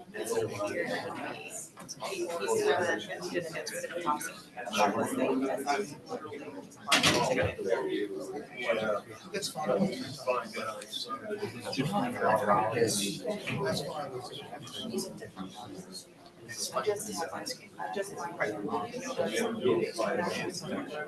So I've heard prior years, I've heard that it's better, but it better stands for us. And stick to what's legal. We think is legal. You know? I gotta check and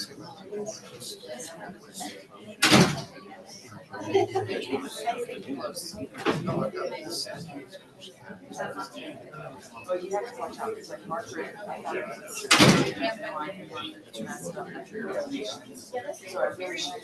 On the day of the vote. Or the horse.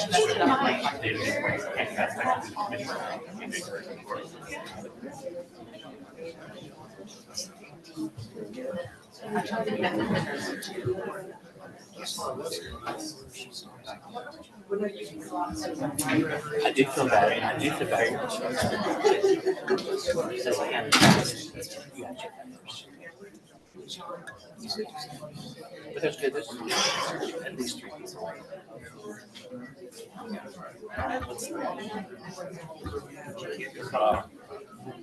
Turn it off. Just a second.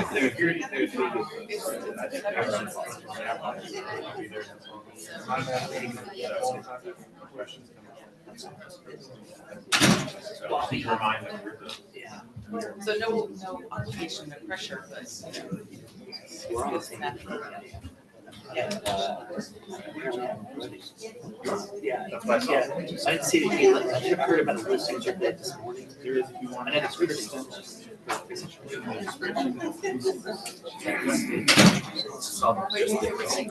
Look at the bottom.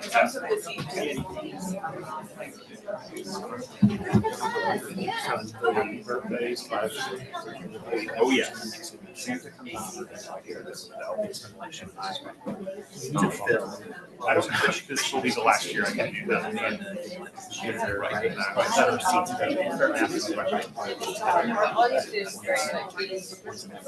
Oh, like anything to do with commerce. Absolutely. That's okay.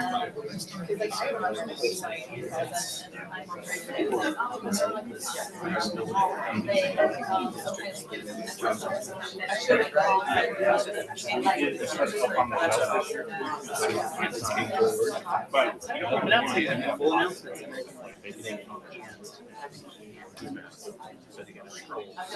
But it's working. So right now I'm like it works.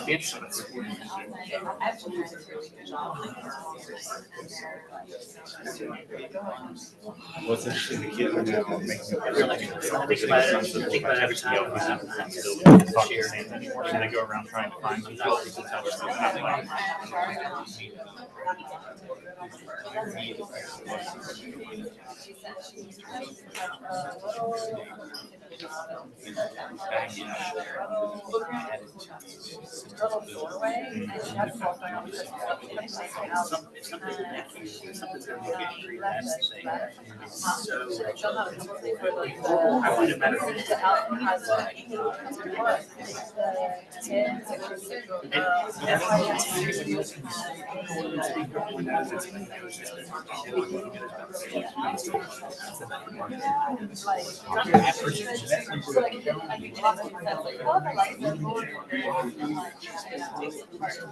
Here's my main one.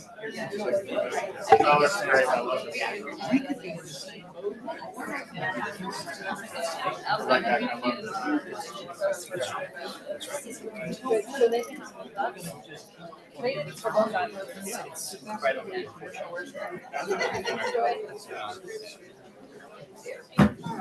All right. I'm ready. Hey, don't worry.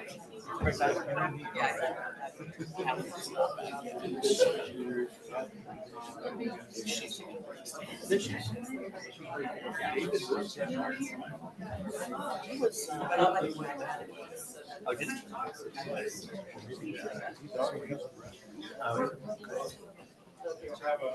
Thanks for bringing all the paper. That was a nice. I appreciate it. All right,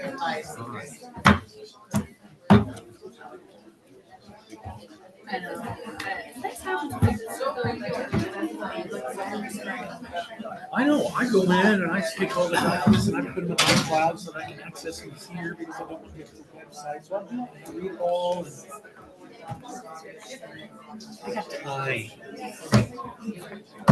Well, I'm running out of time. Board of the board, trustee for Carolina Mountain Farms, we manage all the money. The 3 of us are responsible for that. Primarily 4 or 5 hundred. under control.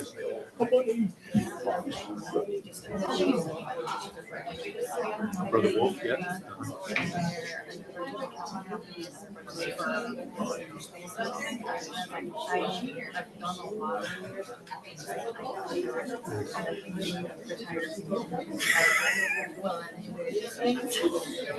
I like this because very. Why do you like this?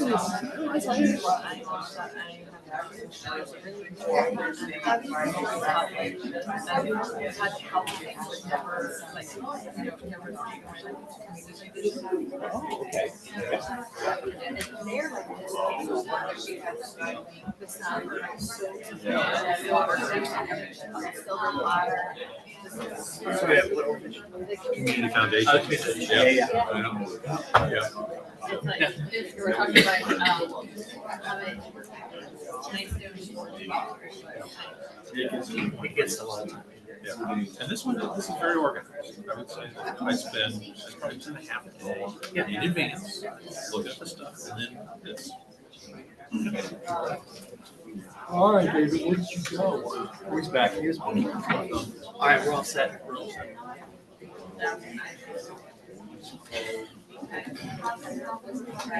You ready? TikTok, TikTok. Knock it out so we got here. We will come back to order at this time. We'll ask our council to present an order on the prior case and move on to our next.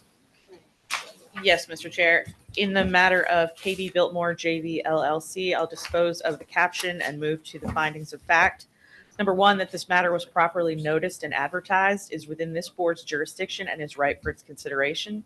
That the applicant applied for a SUP pursuant to the zoning ordinance of Buncombe County, section 78-641A, section 78-677, and section 78-678B6 to establish a planned unit development for a 359-unit multifamily residential development on tax lot pin 9645-03-3140, located on Shank Parkway.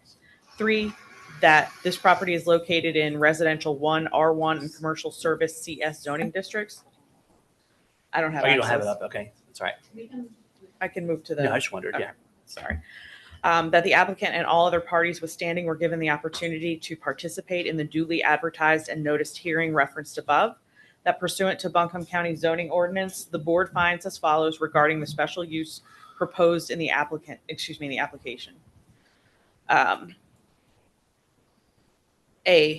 PUD 1 standards. Number 1, that the land within the PUD will be under single ownership or management by the applicants before final approval and or construction or proper assurances have been provided such that the development can be successfully completed by the applicant. 2, that the density is consistent with the intent of the district in which it is located and conforms to that permitted in the district which the development is located. 3, that the land uses are compatible with and do not violate the intent of the zoning district and do not disrupt the character of the community. 4, that the proposed land use meets minimum requirements for land development as follows. The minimum lot size and requirements for interior setbacks do preserve the spirit and intent of this section and does comply with the density requirements for the zoning district with respect to the total development plans. Proposed height set forth in the application does comply with the spirit and intent of this section with respect to the total development plan. Where building heights exceed maximums allowed by the ordinance, this board finds that unique elements of the development impose requirements for additional height that are not universal throughout the zoning district. This board finds that minimum distance between buildings will ensure adequate air, light, privacy, and space for emergency vehicles. 5, that the development does provide reasonable visual and acoustical privacy for all dwelling units. Fences, insulation, walks, barriers, and landscaping will be used for the protection and aesthetic enhancement of property and the privacy of its occupants, screening of objectionable views or uses, and reduction of noise. Multi-level buildings are located in such a way as to dissipate any adverse impacts on adjoining low-rise buildings and do not invade the privacy of the occupants of such low-rise buildings. 6, that the structures located on the perimeter of the development will be set back from property lines and rights of way abutting streets in accordance with the provisions of the zoning ordinance controlling the district. 7, this board finds that the proposed parking does comply with the spirit and intent of this section. 8, this board finds that the conveyance and maintenance of open space, recreational areas, and communally owned facilities are in accordance with NC General Statutes 47-1, the Unit Ownership Act, and or any other appropriate mechanisms as specified. 9, this board finds that the building envelopes are shown in the submitted plans and depict the maximum expanse of the proposed footprint of the structure. That pursuant to section 78-677G of the Buncombe County zoning ordinance, satisfactory provision and arrangements have been made for at least the following as it relates to: 1, the proposed use will not adversely affect the health or safety of persons residing or working in the neighborhoods of the proposed use. 2, the proposed use will not be detrimental to the public welfare or injurious to the property or public improvements in the neighborhood.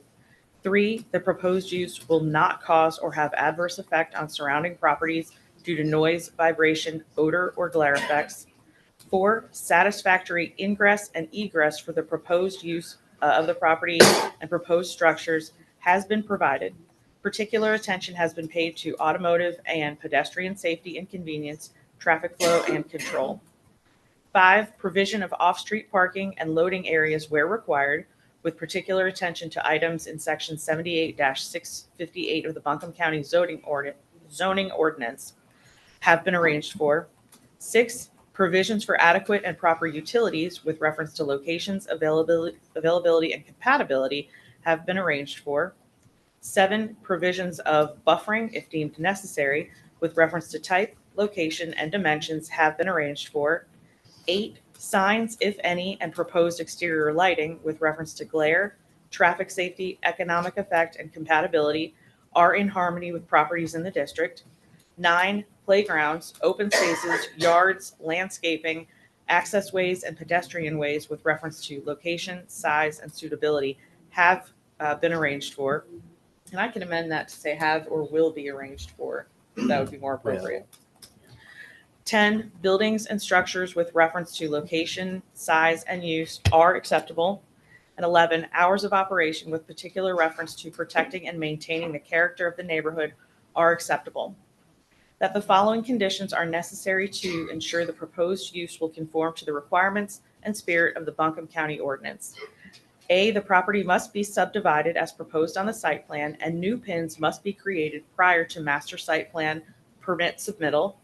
B, the site plan shall be amended to include: 1, a playground for children adjacent to the multi-sport court with a minimum area of 600 square feet. 2, deeded access to overflow parking with no less than 30 additional parking spots accessible by an ADA compliant sidewalk. Does that accurately reflect the board's findings? Thank you. It does. C, the project shall otherwise be constructed as depicted on the site plan.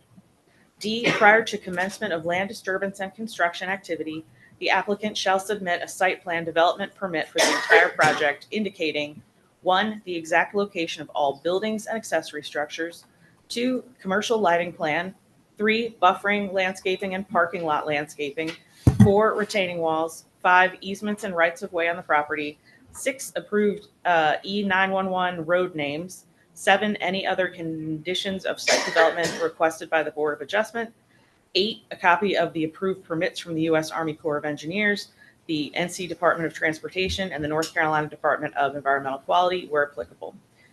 This master site plan permit approval shall not replace the requirements of pulling an individual site plan permit for each building or structure within the development. Finally, the applicant must agree in writing to these conditions prior to the commencement of site work. Based on the foregoing findings of fact, the board makes the following conclusions of law.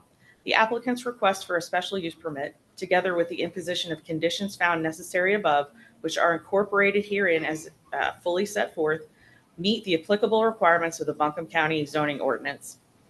Now, therefore, based on the foregoing findings of fact and conclusions of law, the Buncombe County Board of Adjustment orders as follows: that the applicant is hereby granted a special use permit to establish a planned unit development on the property as requested, subject to the conditions referenced above, which are incorporated herein as if fully set forth, dated and signed by the Buncombe County Board of Adjustment. Thank you so much. Any comments from the board or a motion on that order? I make a motion to approve it. There's a motion to approve. Is there a second? Second. Hearing a motion and a second. All those in favor, please say aye. Aye. Any opposed, nay? That motion passes. Thank you. Now moving to ZPH 2024-00038 Clayton Crossing, special use permit amendment on parking deviation.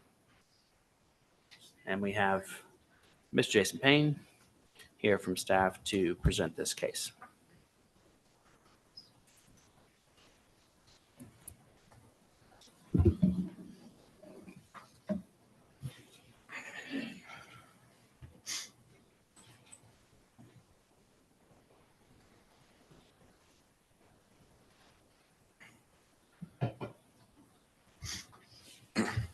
Please raise your right hand and state your name. Jason Payne. Do you swear or affirm to tell the truth and nothing but the truth? I do. Thank you. Please forgive me. I'm recovering from a cold and my voice is not what it should be. And of course, I had a coughing fit right before I had to come up and speak, right? So I certified that this public hearing was properly noticed and all applicable parties were noticed or were notified of the meeting in accordance with general statutes and county code. I ask that all applicant and staff materials be accepted into the record as evidence. That objection is so accepted. All right, so this is a review of ZPH 2024-00038. The applicant is Allison Tucker of DRB Group North Carolina, LLC. The project is located at 7 Moonhaven Way. The total acreage is 7.36.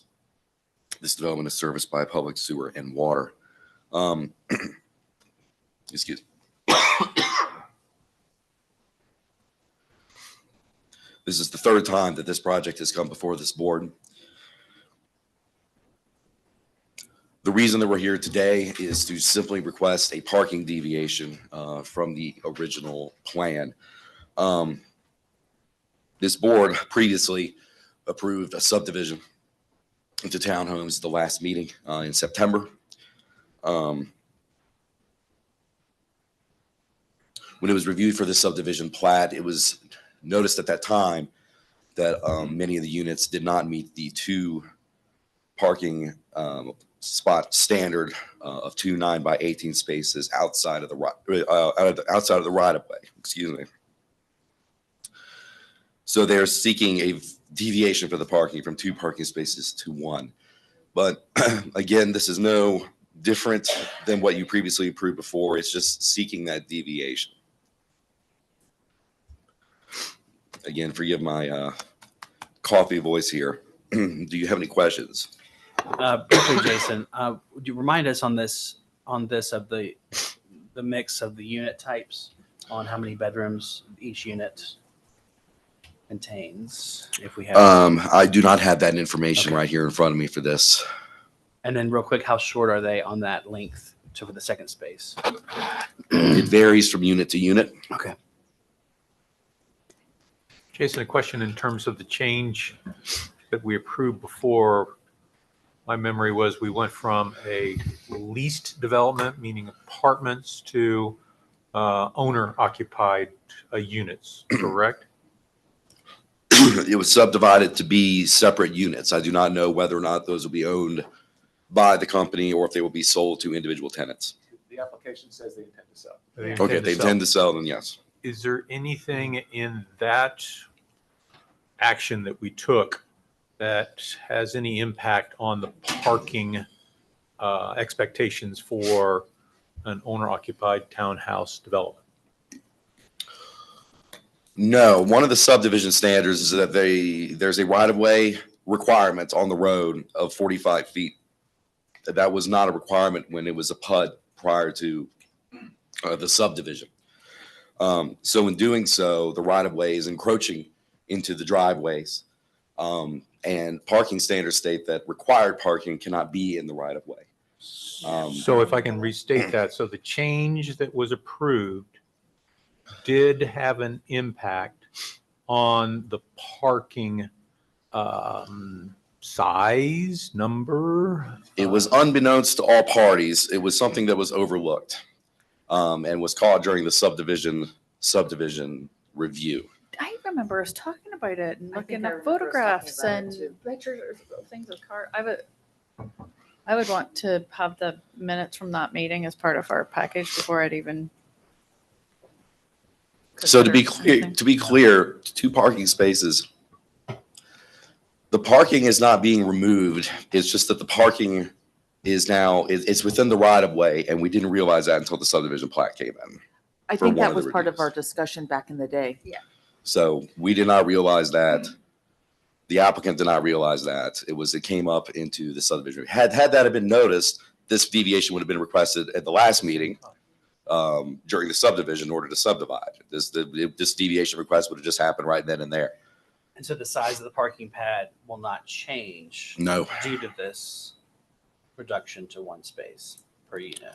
Correct. The board cannot But it just doesn't authorize. qualify because it's encroaching. Yeah, the board cannot authorize to park in the right of way. That's just the way it is. So in order to kind of, for lack of a better word, get around that, would be to ask for a reduction of required parking from 2 spaces to 1 space per unit. In reality, it's not changing where they're parking.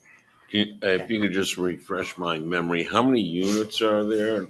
It is 74, I believe. And are they 1, 2 bedroom or? Again, I do not have that information on me right now.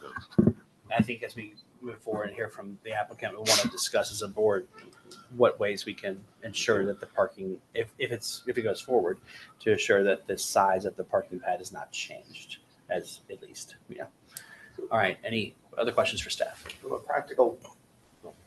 Well, I agree with Carla. I remember talking about this because it was basically the second parking space was in the sidewalk area. Right. So I do agree with her that maybe we can relook while the applicant makes their case. Can we maybe revisit those minutes? Griffin? Yeah, can we? This discussion and such this was from the original approval of the special use permit for Clayton Crossing in 2022? Yep. Okay. Right. I mean, I'll have to find those meeting minutes, but I can Do you mind get looking? them. Because we talked about this before. Yeah, I'd like to see the minutes from their first and their second applications. Okay.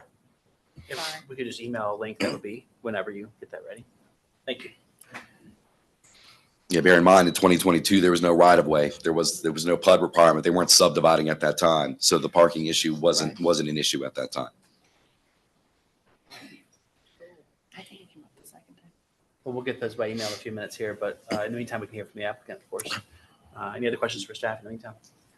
Could you just describe to us the difference between a deviation application and a variance? Or why this isn't a variance? By ordinance, the plan unit development allows for the board to give deviations from the standard regulations. It is not a variance due to a hardship as per defined by the ordinance. It is something that is baked into the language of the ordinance that allows an applicant to request deviations for certain regulations and certain dimensional requirements, and that includes parking as well. So that is the main difference there. It's the same procedure for us as a special use permit modification. Yes. Correct. So this is the amount, like I said, this would have been included in the previous application had this been noticed at that time. It didn't come up until the plat was under review when it was submitted. So this is a little bit unique than, some things. Normally, like I said, this would have just been rolled into that. But again, it wasn't caught at that time by any party. So I'm just trying to get this clear in my mind. So this deviation should have been discussed at the last meeting where we approved the change from a lease property to an owner occupied property. Had the parking issue been discovered before then as part of the subdivision, then that deviation request would have happened during the last meeting, because that's also whenever the deviations for lot size and interior setbacks were also requested. Okay. So normally at that time, they would just been asked for that parking deviation as well. And would that deviation have been asked at the first time? No, deviation wouldn't be necessary because for the first time, it was all under one property. There's no right-of-way requirements. Okay. So all parking Got it. is Thank you. fair game there. Got it. Sounds good. Thank you so much. Thank you. We'll ask staff in the meantime if there are any applications for standing in this matter. There are not. Okay, wonderful. There'll be opportunity later on in the hearing for the board to open up to witness comments and testimony as a layperson, But if you're looking to participate in the hearing as a party with standing, if you raise your hand. Okay, wonderful. If you'll come forward, sir. Yeah.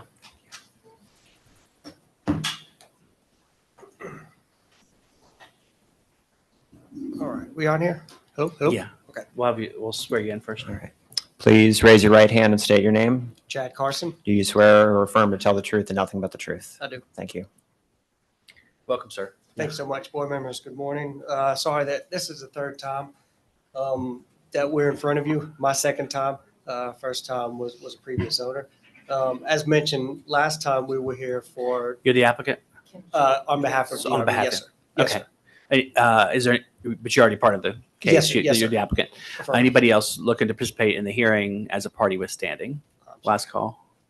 Okay. Thank you so much. Sorry about that. Welcome, sir. Hey, Thanks you're so good. much. Yeah. So when we purchased the property, we wanted to subdivide it and provide ownership as opposed to renting the property. So there will be a for sale property. So everything on here on the site plan has remained the same, whether the unit size on the 20-foot wide product to the driveway, none of that's changed. What has changed is when you subdivide it, then you've got the right of way in the road. Again, what was mentioned earlier, just to try to clarify it. So unfortunately, we didn't realize that the driveways would be encroaching in the right of way. So we've still got room for two cars. Every unit has a garage, so you can fit one in the garage and then one in the driveway. But now it just happens to encroach in the right of way. So that's what this request is for in order to remain compliant.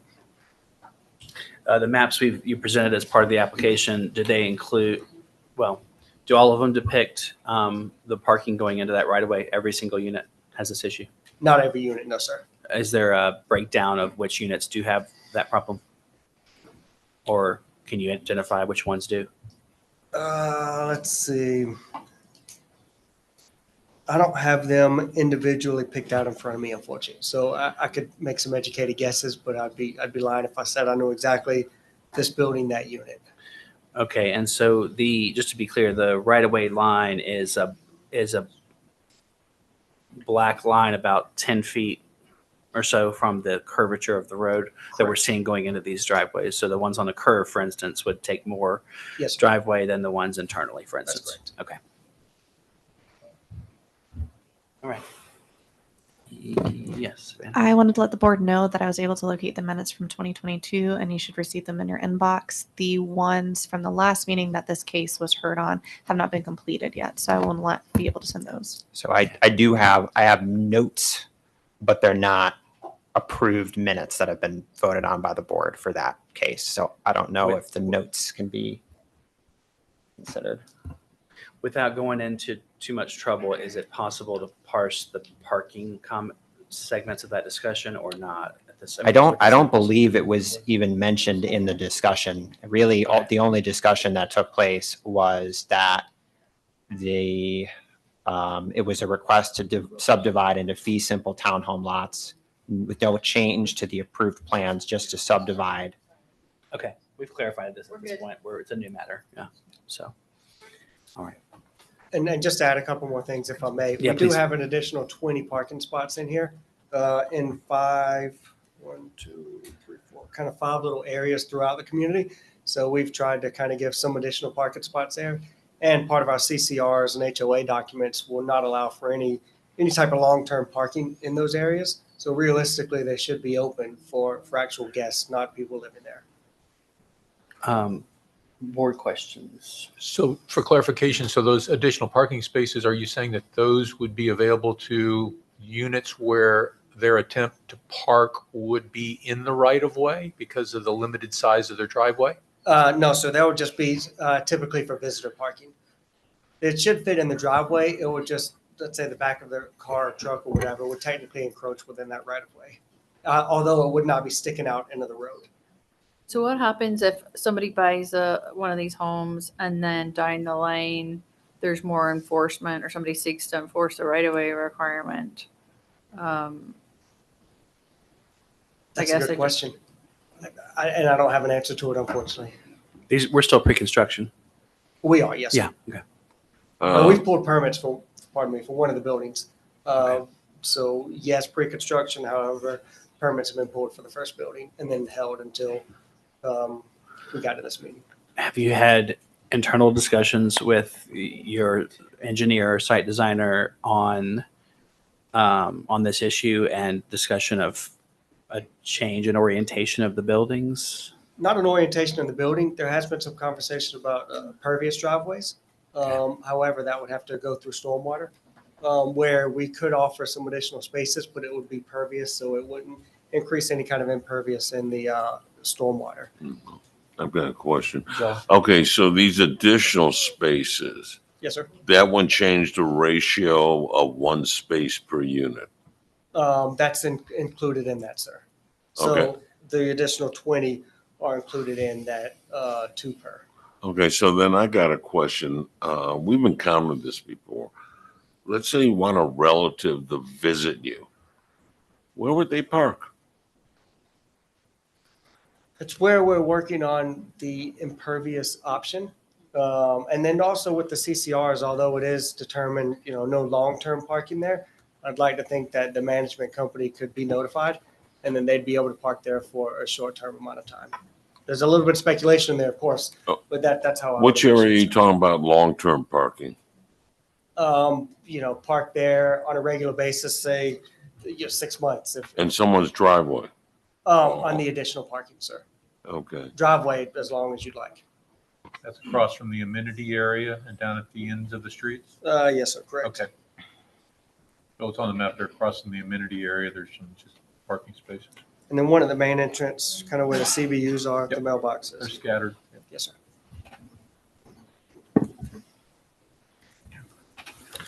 I honestly find it super problematic because I'm sitting here looking at where the right of way is and then I'm starting to count up spaces and maybe I'm not reading it correctly, but it's like 20 houses.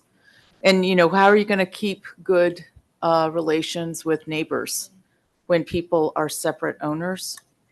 And I'm finding I'm not finding good solutions here. Because one car for, like if you're married or you have a partner, that's 2 cars most likely. If you have a teenage kid, that's 3 cars.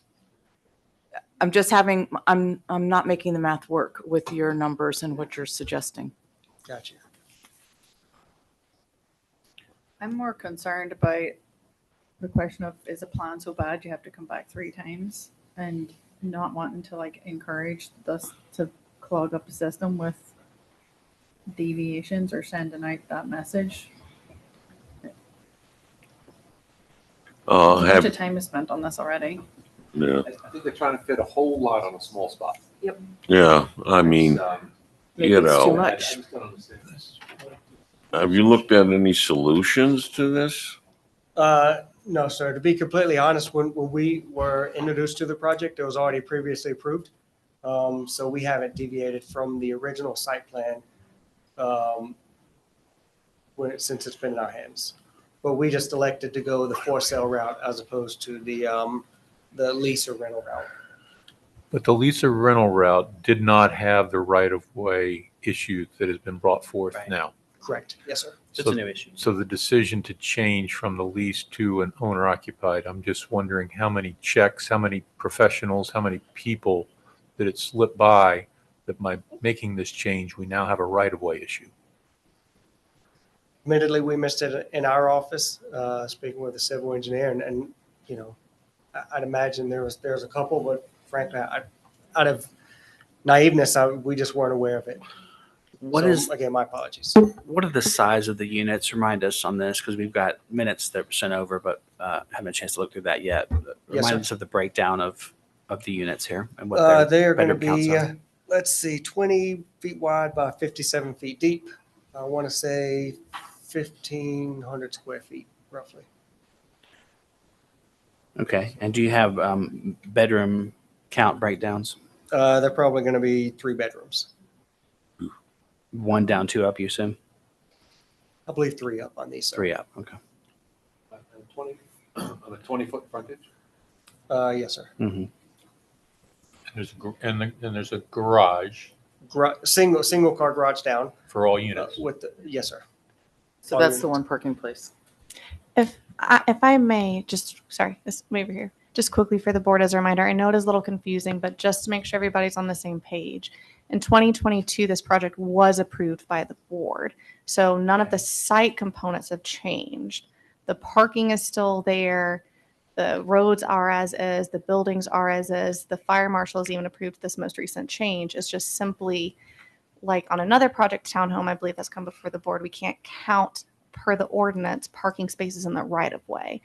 The parking's still there, we just can't technically count it per the ordinance. So what is the consequences that instituted this focus on parking in the right of way being a problem? I'm not sure where it began, if that's what you're asking. If the fire department is comfortable with the proposal and the fact that we'll have people parking in the right of way, Mhm. they're comfortable. Mhm. What risk is the board accepting by allowing this deviation? Just perhaps that future projects may Try to do the want to same thing. argue. Yeah, death by a About this. thousand deviations. But then that discussion would expose the risks, hopefully, if you're. Well, I mean, you can't ever predict the future, but if an applicant were to, not saying most people would do this, nobody would probably, but going forward with a rental project, not needing to go buy this, oh, hey, we're going to do a rental project. Oh, by the way, we're going to go back and change their own now Right. and flip it. This was clearly unintentional with change of ownership here, but in the future, that could happen again and several times, and then we avoid the ordinance is compromised. And I would want to hear about other options, like if you lower your density, is Yeah. it still a viable project and you can solve some parking issues or whatever? And you've got 3-bedroom units. I understand that's what you're suggesting the market needs, but 3-bedroom units with one legal space, and I understand there's space in front. Is a little bit hard for us to get past here. Yeah. But what has been discussion about resizing the community as a whole? Or reconfiguring. If we're able to get the pervious driveways, and then we've got basically 2 spots up front where it's one of them is basic. You've got kind of 2 strips where you don't increase the impervious area. Then you'd have 2 spots in front of each unit. Now, again, that would have to go, it's got to be approved through stormwater, but that is a route that we've already started asking our civil to start working on. Now, the only reason that hasn't been a huge priority here, I just didn't know that it would be necessarily a huge issue with this project. And again, forgive me. Yeah, you never know until we get here. Yeah. So that's why I haven't said, hey, here's what we're doing. Now, in all fairness, we've already drafted it and asked our civil to work that up. It just has to go through stormwater as a minor modification for the land disturbance permit. That seems like a great solution, right? What? Because we want. Explain how that would we work. want 2 Yeah. parking in the front of it and then 1 in the garage. The more parking we like, that was kind of our solution.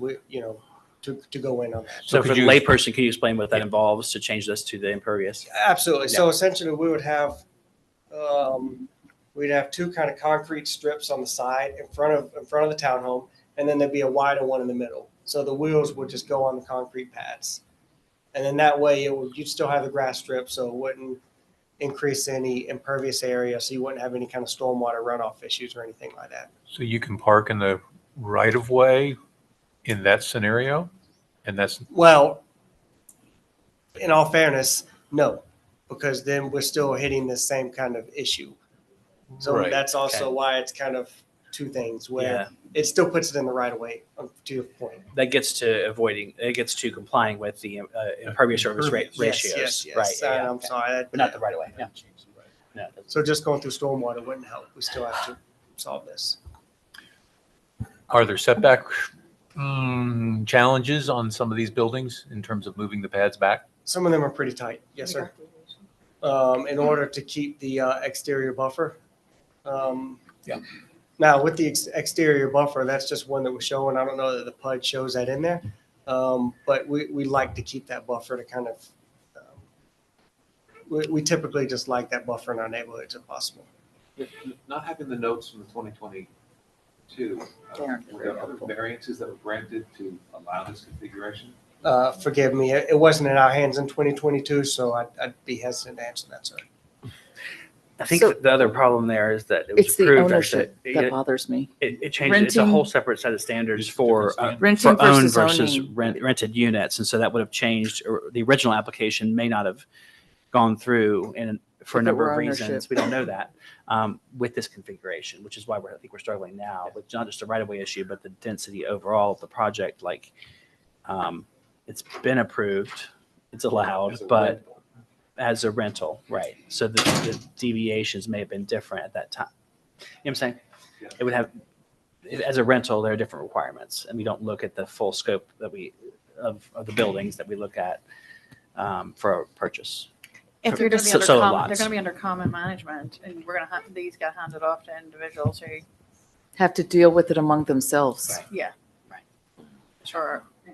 Honestly, Is Andy, that- I don't think this is ready for prime time. I have concerns. I don't know any good solutions. Our job is to make sure the ordinance applies evenly to the public, to everybody, Yeah. And they've already- equally. And it's hard on this one because there aren't a lot of solutions besides resizing the buildings that are affected by this right of way.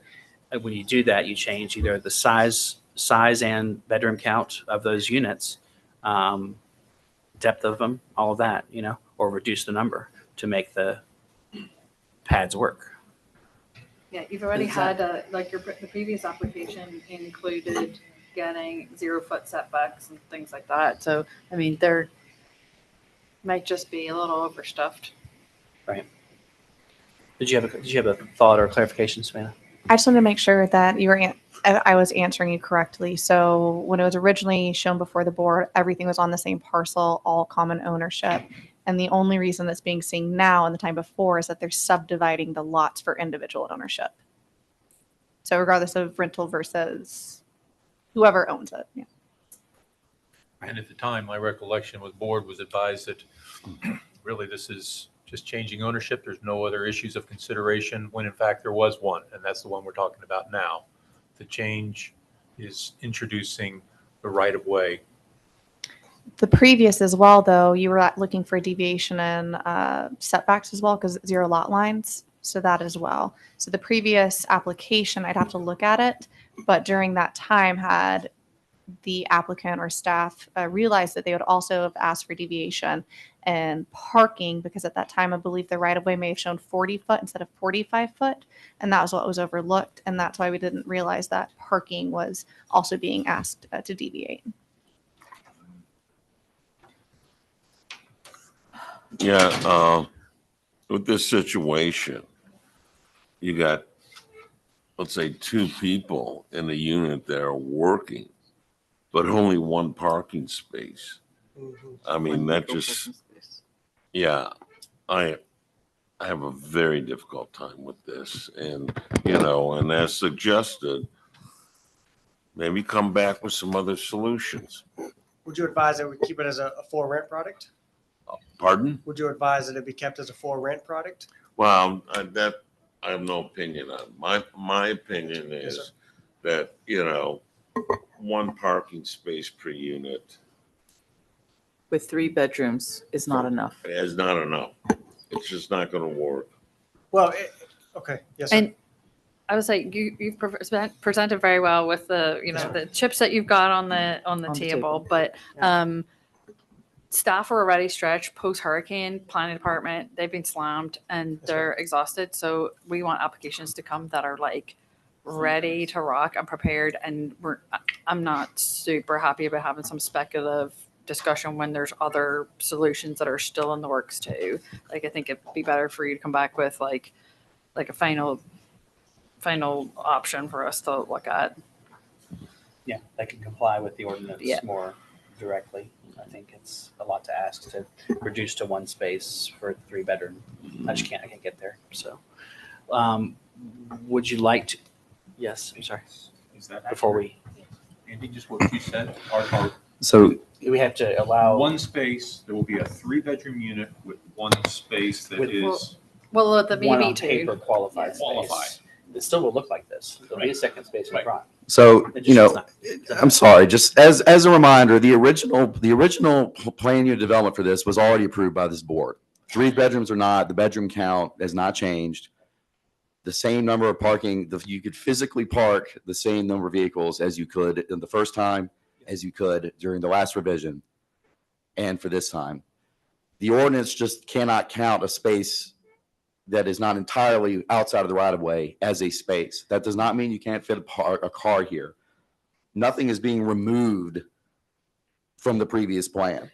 But So- it does mean under that logic, though, that the board should ignore the ordinance in cases like this where it encroaches into the right of way and we allow one space per 3 bedrooms, for instance, in this case, even though one doesn't meet the ordinance requirements. The ordinance allows a deviation to be requested like we're coming here today for these types of developments. So that's why we don't call them variances, because they're not variances. They're a standard that the board can grant as part of the plan unit development process to allow this kind of density in these townhome style developments or anything like that.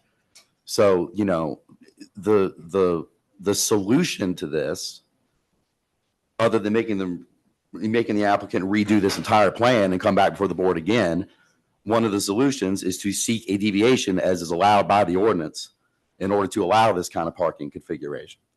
And again, the parking places haven't changed. You can still fit a car. It's not in the road, on these things. It's still in the driveway.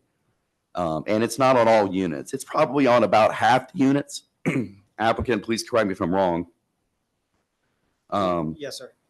The side with the sidewalk seems to be meeting the parking requirements, those driveways. And then the ones on the outside ends on the curves have that. So it's only on the interiors and on the sides of the road that do not have the sidewalk where this applies. So that would be the only thing that would need it. But I'm sorry. again, nothing. Can you state that last sentence again? I didn't quite follow. The ones that are affected particularly are the interior units and what else? The ones where the driveway is not on the same side as the sidewalk. The side with the sidewalk does meet the parking standards. And then the units on the ends on a curve, because they're wider, they're further off the road. So it's only those ones that are not the end, and then the units that do not have a sidewalk on that side, of which this is even an issue. The deviation, the board's allowed to deviate, of course, but what Yeah, we precedent have are we setting? discretion, What yeah. precedent are we setting in the future? That's not my own concern. I mean, Yeah, I'm like, your bad plan's not my problem. right. We're here to enforce the ordinance, and we try to do that really tightly with all applicants. Well, and reasonably, but this is Are we beyond in the the board reasonable. discussion? We are. So any other questions for? I'm sorry, did you want to bring up anybody as witness or do a final statement or anything? Yeah, I'm sorry. I felt like I was fully prepared. I didn't bring anybody else, just with the impression that it had Sure. already passed a couple times. So forgive me. I didn't mean to, I don't have anybody else. No, sir. Okay, all right. Let's come back to that question if we need to, but let's set up a board discussion. Close public and now. Yeah, we close public hearing. This board has the authority to deviate. Making a deviation does not set precedent. Each case stands on its own. Board has the authority, has the responsibility of evaluating it and determining whether a deviation is warranted. If this were to be appealed, I think it's going to be rather problematic that we've got staff that was involved in this and got to this point.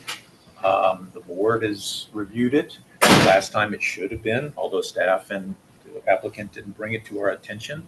But yet this is to a point where it's darn near banked. And now we're going to say, just because we don't want to set precedent, but yet deviations don't set precedent. Deviations are allowed by this board. At what point do we factor in whether it was something beyond the applicant's control or not within the applicant's control? Does that not apply in this particular situation? No, The variance rules would include that provision, but the rules, the criteria we use for special use permit modifications don't do that. And the subdivision thing didn't come up at the start, and staff are sitting there with stamped engineered plans, like somebody saying this is all, Yeah. everything's factored in, you know. Yeah, I don't think we've been presented regarding this issue with the proper facts to taking a look at it. And, even though we can grant this deviation, I think it goes too far the other way when we're just looking at one parking space per unit. We have encountered where there's been like maybe 1.3, 1.4, and this issue has come up before. 1.69. Yeah, but I don't think one has ever come up. So just to add to it, it's like being a rental is different than owning. And where my problem is, you're going to get into neighbor issues. People are going to want to use the sidewalk and there's a car parked in the sidewalk. That's what I'm seeing. And it's just, you have your management company when it's a rental to handle those situations. It's a different answer than when, Andy owns something, he parks in his driveway as he believes he should be able to, and my kid runs his bike into his car, because he's on the sidewalk. Or, I'm trying to use the sidewalk to walk my dog. I didn't approve this project before. Looking at the minutes, I was against it. And I still have a lot of qualms with being, having the parking lot, not having enough parking, even for 3 bedrooms. It's like, the Biltmore Farms came up with a solution where they have overflow parking in a completely different location. And I think, there might, it's, and looking at this, it's like, there's got to be ways to fit in some additional parking or, I just am not comfortable with saying, yeah, you can go park in the right of way. No problem. Go park in the sidewalk, no problem. You may own it, but you don't own it. And I think that is a justifiable reason Yeah. either to make a deviation or not make a deviation. My Mr. comment Chair, I'm was, sorry to I just don't- interrupt. Yes, please. I think staff has relevant information, but in order to consider it, you'd have to reopen the hearing since you've closed the hearing. So I just wanted to bring that to your attention. I do apologize for the interruption. To reconsider what? Sorry. So you're asking about a precedent? No, I we just wanted to were make making sure. a general comment Okay. about like messaging to people in the room who about multiple applications and how that's not like an ideal thing from like processing or our time or their time. That's not what we're making our decision Yeah. on. Where we've got qualms about how tightly packed the project is and what that means for parking and what our decision means, because I guess like maybe there was a right of way for a reason or sidewalks for a reason. And I feel like we should be mindful of that. And our decision basically implies like, yeah, just park Disregard wherever the you want sidewalks. They and- don't matter now. And the person that's like buys his home, like on resale or whatever, could be end up with an issue. I think it moved the responsibility to enforce neighbor-to-neighbor dialogue from a management company, which was probably taken into account when this thing was first done, now to the police department. Yeah. And it's a different project when it's individually owned and it's a 20-foot wide property with people parking in the sidewalks, where I've got someone in a wheelchair and how does he get to his house? Management would deal with that. And today, management can't deal with that. Well, So, you I think it's a mentioned, different project. you mentioned police department. I think other than them saying there's a civil case, the only reason why they're gonna go there if the neighbors start throwing punches at each other and do something, okay? So, yeah, that's my comment about that. My concern, one of my concerns is in deviating today on this, I'm really not sure that that this project would ever be approved by this board, would have ever been initially approved by the board to function this way as we approved the deviation today. And that's the, yeah, that's the part that's kidding me too. So I think there should be a solution to the right of way to allow a second space per unit. And if that means that the applicant has to go back and redesign parts of some of the units, we don't know how many units are affected this way. We don't have numbers on that at all. So that's, I think, where I am, but I don't know. Other thoughts? I don't think it's right for consideration. Yeah, it's not ready for us, so. So it sounds like we have to make a decision on this particular, and if the answer is not to approve, Well, when would they? So that's a question for staff here. If the applicant goes back and it results in a redesign of this, would that be proper to come back under the same application and would allow us to continue today this matter, or would it be more proper to act on this matter either way, have them submit a new application for a modification? The extent of the redesign, it would depend. It may be a whole new case. It's hard to answer that question without seeing a plan. Okay. I'd rather give the applicant the opportunity to continue and come back, and go noodle this and. There may be a solution we're not thinking of. And given our feedback, to take that and come up with something different. Or might not need to come back to us if the pervious impervious Right. question gets resolved by another body. Or if they move back to rental or whatever. I mean, there's other things on the table. That's the applicant's choice as to what he wants to do, withdraw or request it. Yeah, it's your choice entirely. Yeah. So So let's open back up for that discussion. Yeah. Yes, sir. The pervious impervious, we still want to go that route, but it doesn't really change the right of way issue that we're running into. So we can have, 3 spots per building, but it still puts us in the right of way based on what was previously done. And we can't bind a future board or anything on the decision, but more than one space per unit, I think, is the guidance, right? Yeah. From the board. Or get closer to the rules somehow. And you don't, I could be wrong, but you don't have to. Do we need to reopen the public hearing? I'm sorry.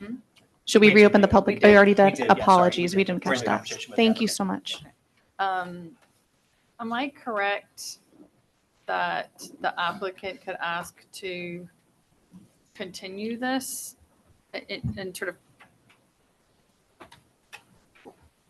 or are you guys thinking you like deny in order to come back?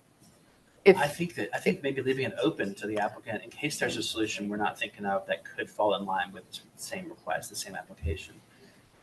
Could be in If you're doing a order. poll straw, if I had to vote on it right now, I would deny it. And so that's why I think it's fair to give the applicant a chance to Yeah. continue to another time to go do his due And diligence if and that research. results in another type of application need to be presented, we can staff can work with the applicant on withdrawing this and resubmitting. And, and take our feedback and see what else can be done. Yes, ma'am. I don't know, what are other people's kind of thoughts?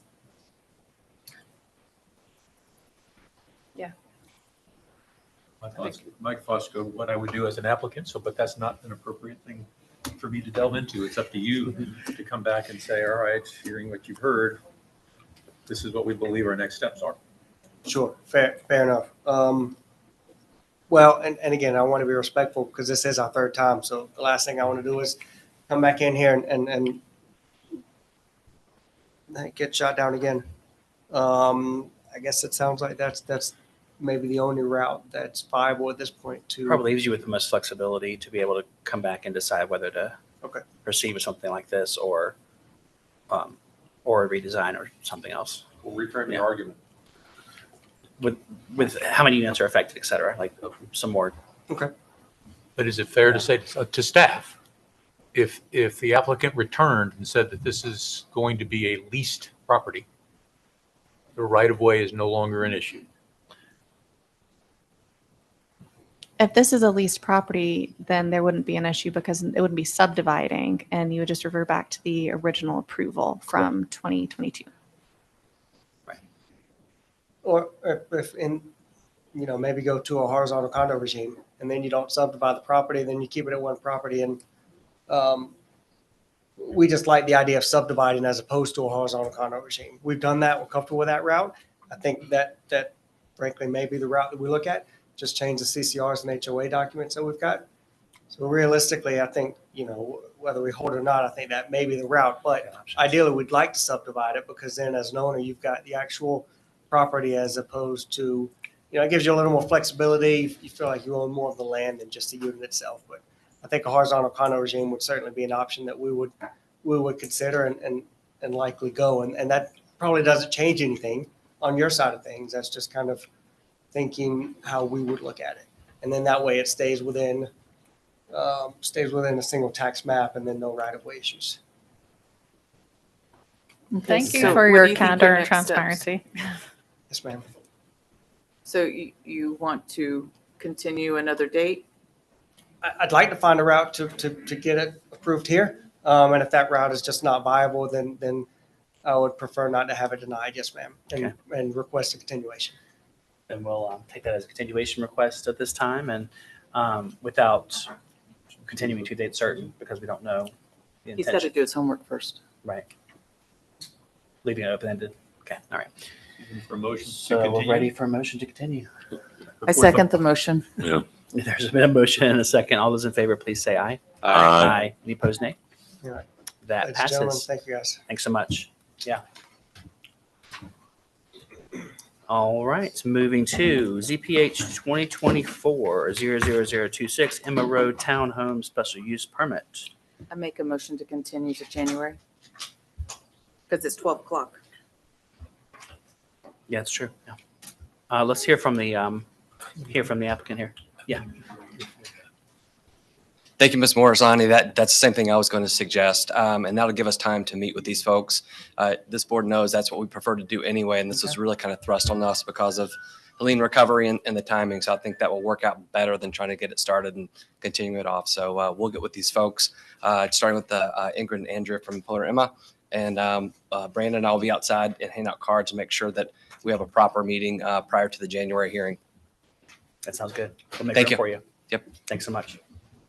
Thank you, everyone. Absolutely. Look forward to seeing you again. All right, I'm making Any other matters from staff first before we? I think we still need an actual motion to continue the I make a Emma. motion to continue. Who wants to second it? still in I'll make order. a motion to continue CP. I'll second it. Whatever. Yeah. We've got a motion on the table in a second. All those in favor, please say aye. Aye. Any opposed, nay? That passes. Thank you so much. I make a motion to adjourn. Is Oh, there mo- do we have any minutes or anything that we need to? Not today. Yeah. There's a Oh, motion yeah. to adjourn. Is there a second? Second. All those in favor, please say aye. Aye. Aye. We are adjourned. Yay. Thank you.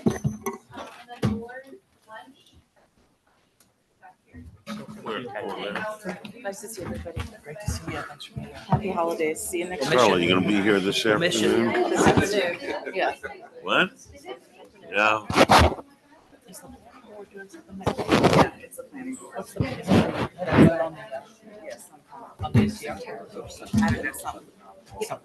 It's whatever that, like. Yes.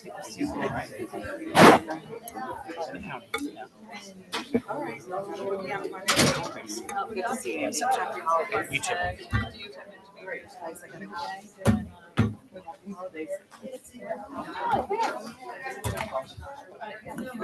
Tuesdays, good to see you. Happy holidays. Merry Christmas. Happy holidays.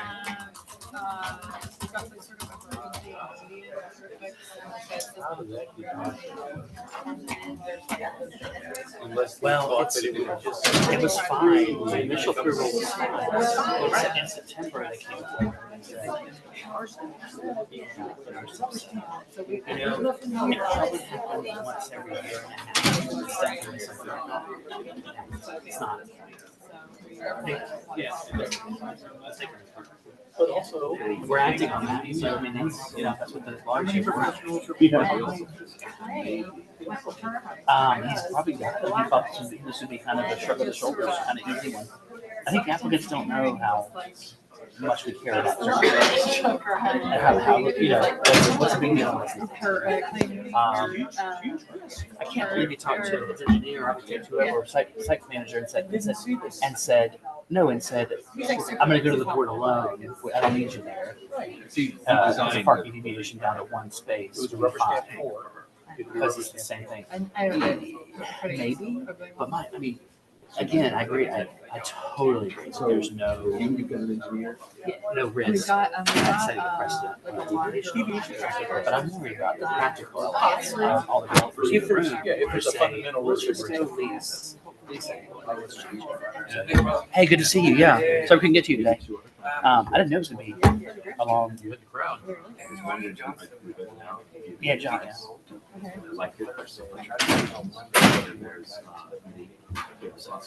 Okay. Yeah. What's his last name? Yeah. Yeah.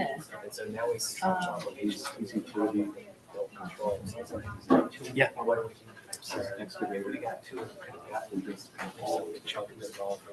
Right. We don't realize when they agree. These new people that you haven't seen before. No, you know. Right.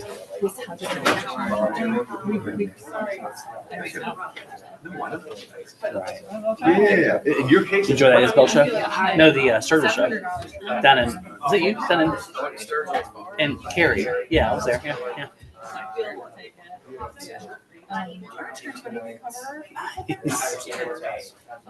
Oh, no, because they're boy. It's good. Good to see you. Take care. Oh, but we're going to choose onion structures. Hey, take care. Good to see you. Yeah. Yeah, there. It's gonna be fun. It's gonna be fun. Yeah. Yeah, there you go. Take care. So I got like 8 grams. I'm gonna stay away from the contagious one. So it's any trees that are impacted emergency access. So it's 2,000 a tree. There's no limit. It's 2,000 a tree up to 6,000. There's no limit there. So I had 6,000 in trees, 2,000 in removal, so 8,000. Mind you, I spent 5 or so, but you know, I was limited. It's not bad on the tree court. It's really good. That's because I have 2 excavators on my property. I'm actually buying an excavator now because I've got another year worth of work. Okay. Yeah, so we, I'm borrowing these excavators, and I got a guy that had run them. we saw 123 acre condos, with a couple of acres, because it's gonna get chopped into 110 condos. And, the tree road, do you know past country club called Robin Hood? You know where That's right. that I one? heard, yes. I saw it. When did you buy that? January, 12th of January. Congratulations. That's cool. Solving the problem for non-litigious waste. And then you can get a woodland easement, and you can do all that other stuff. Exactly. And primarily, like, my mother was complaining all the time. I felt like I hadn't done enough, or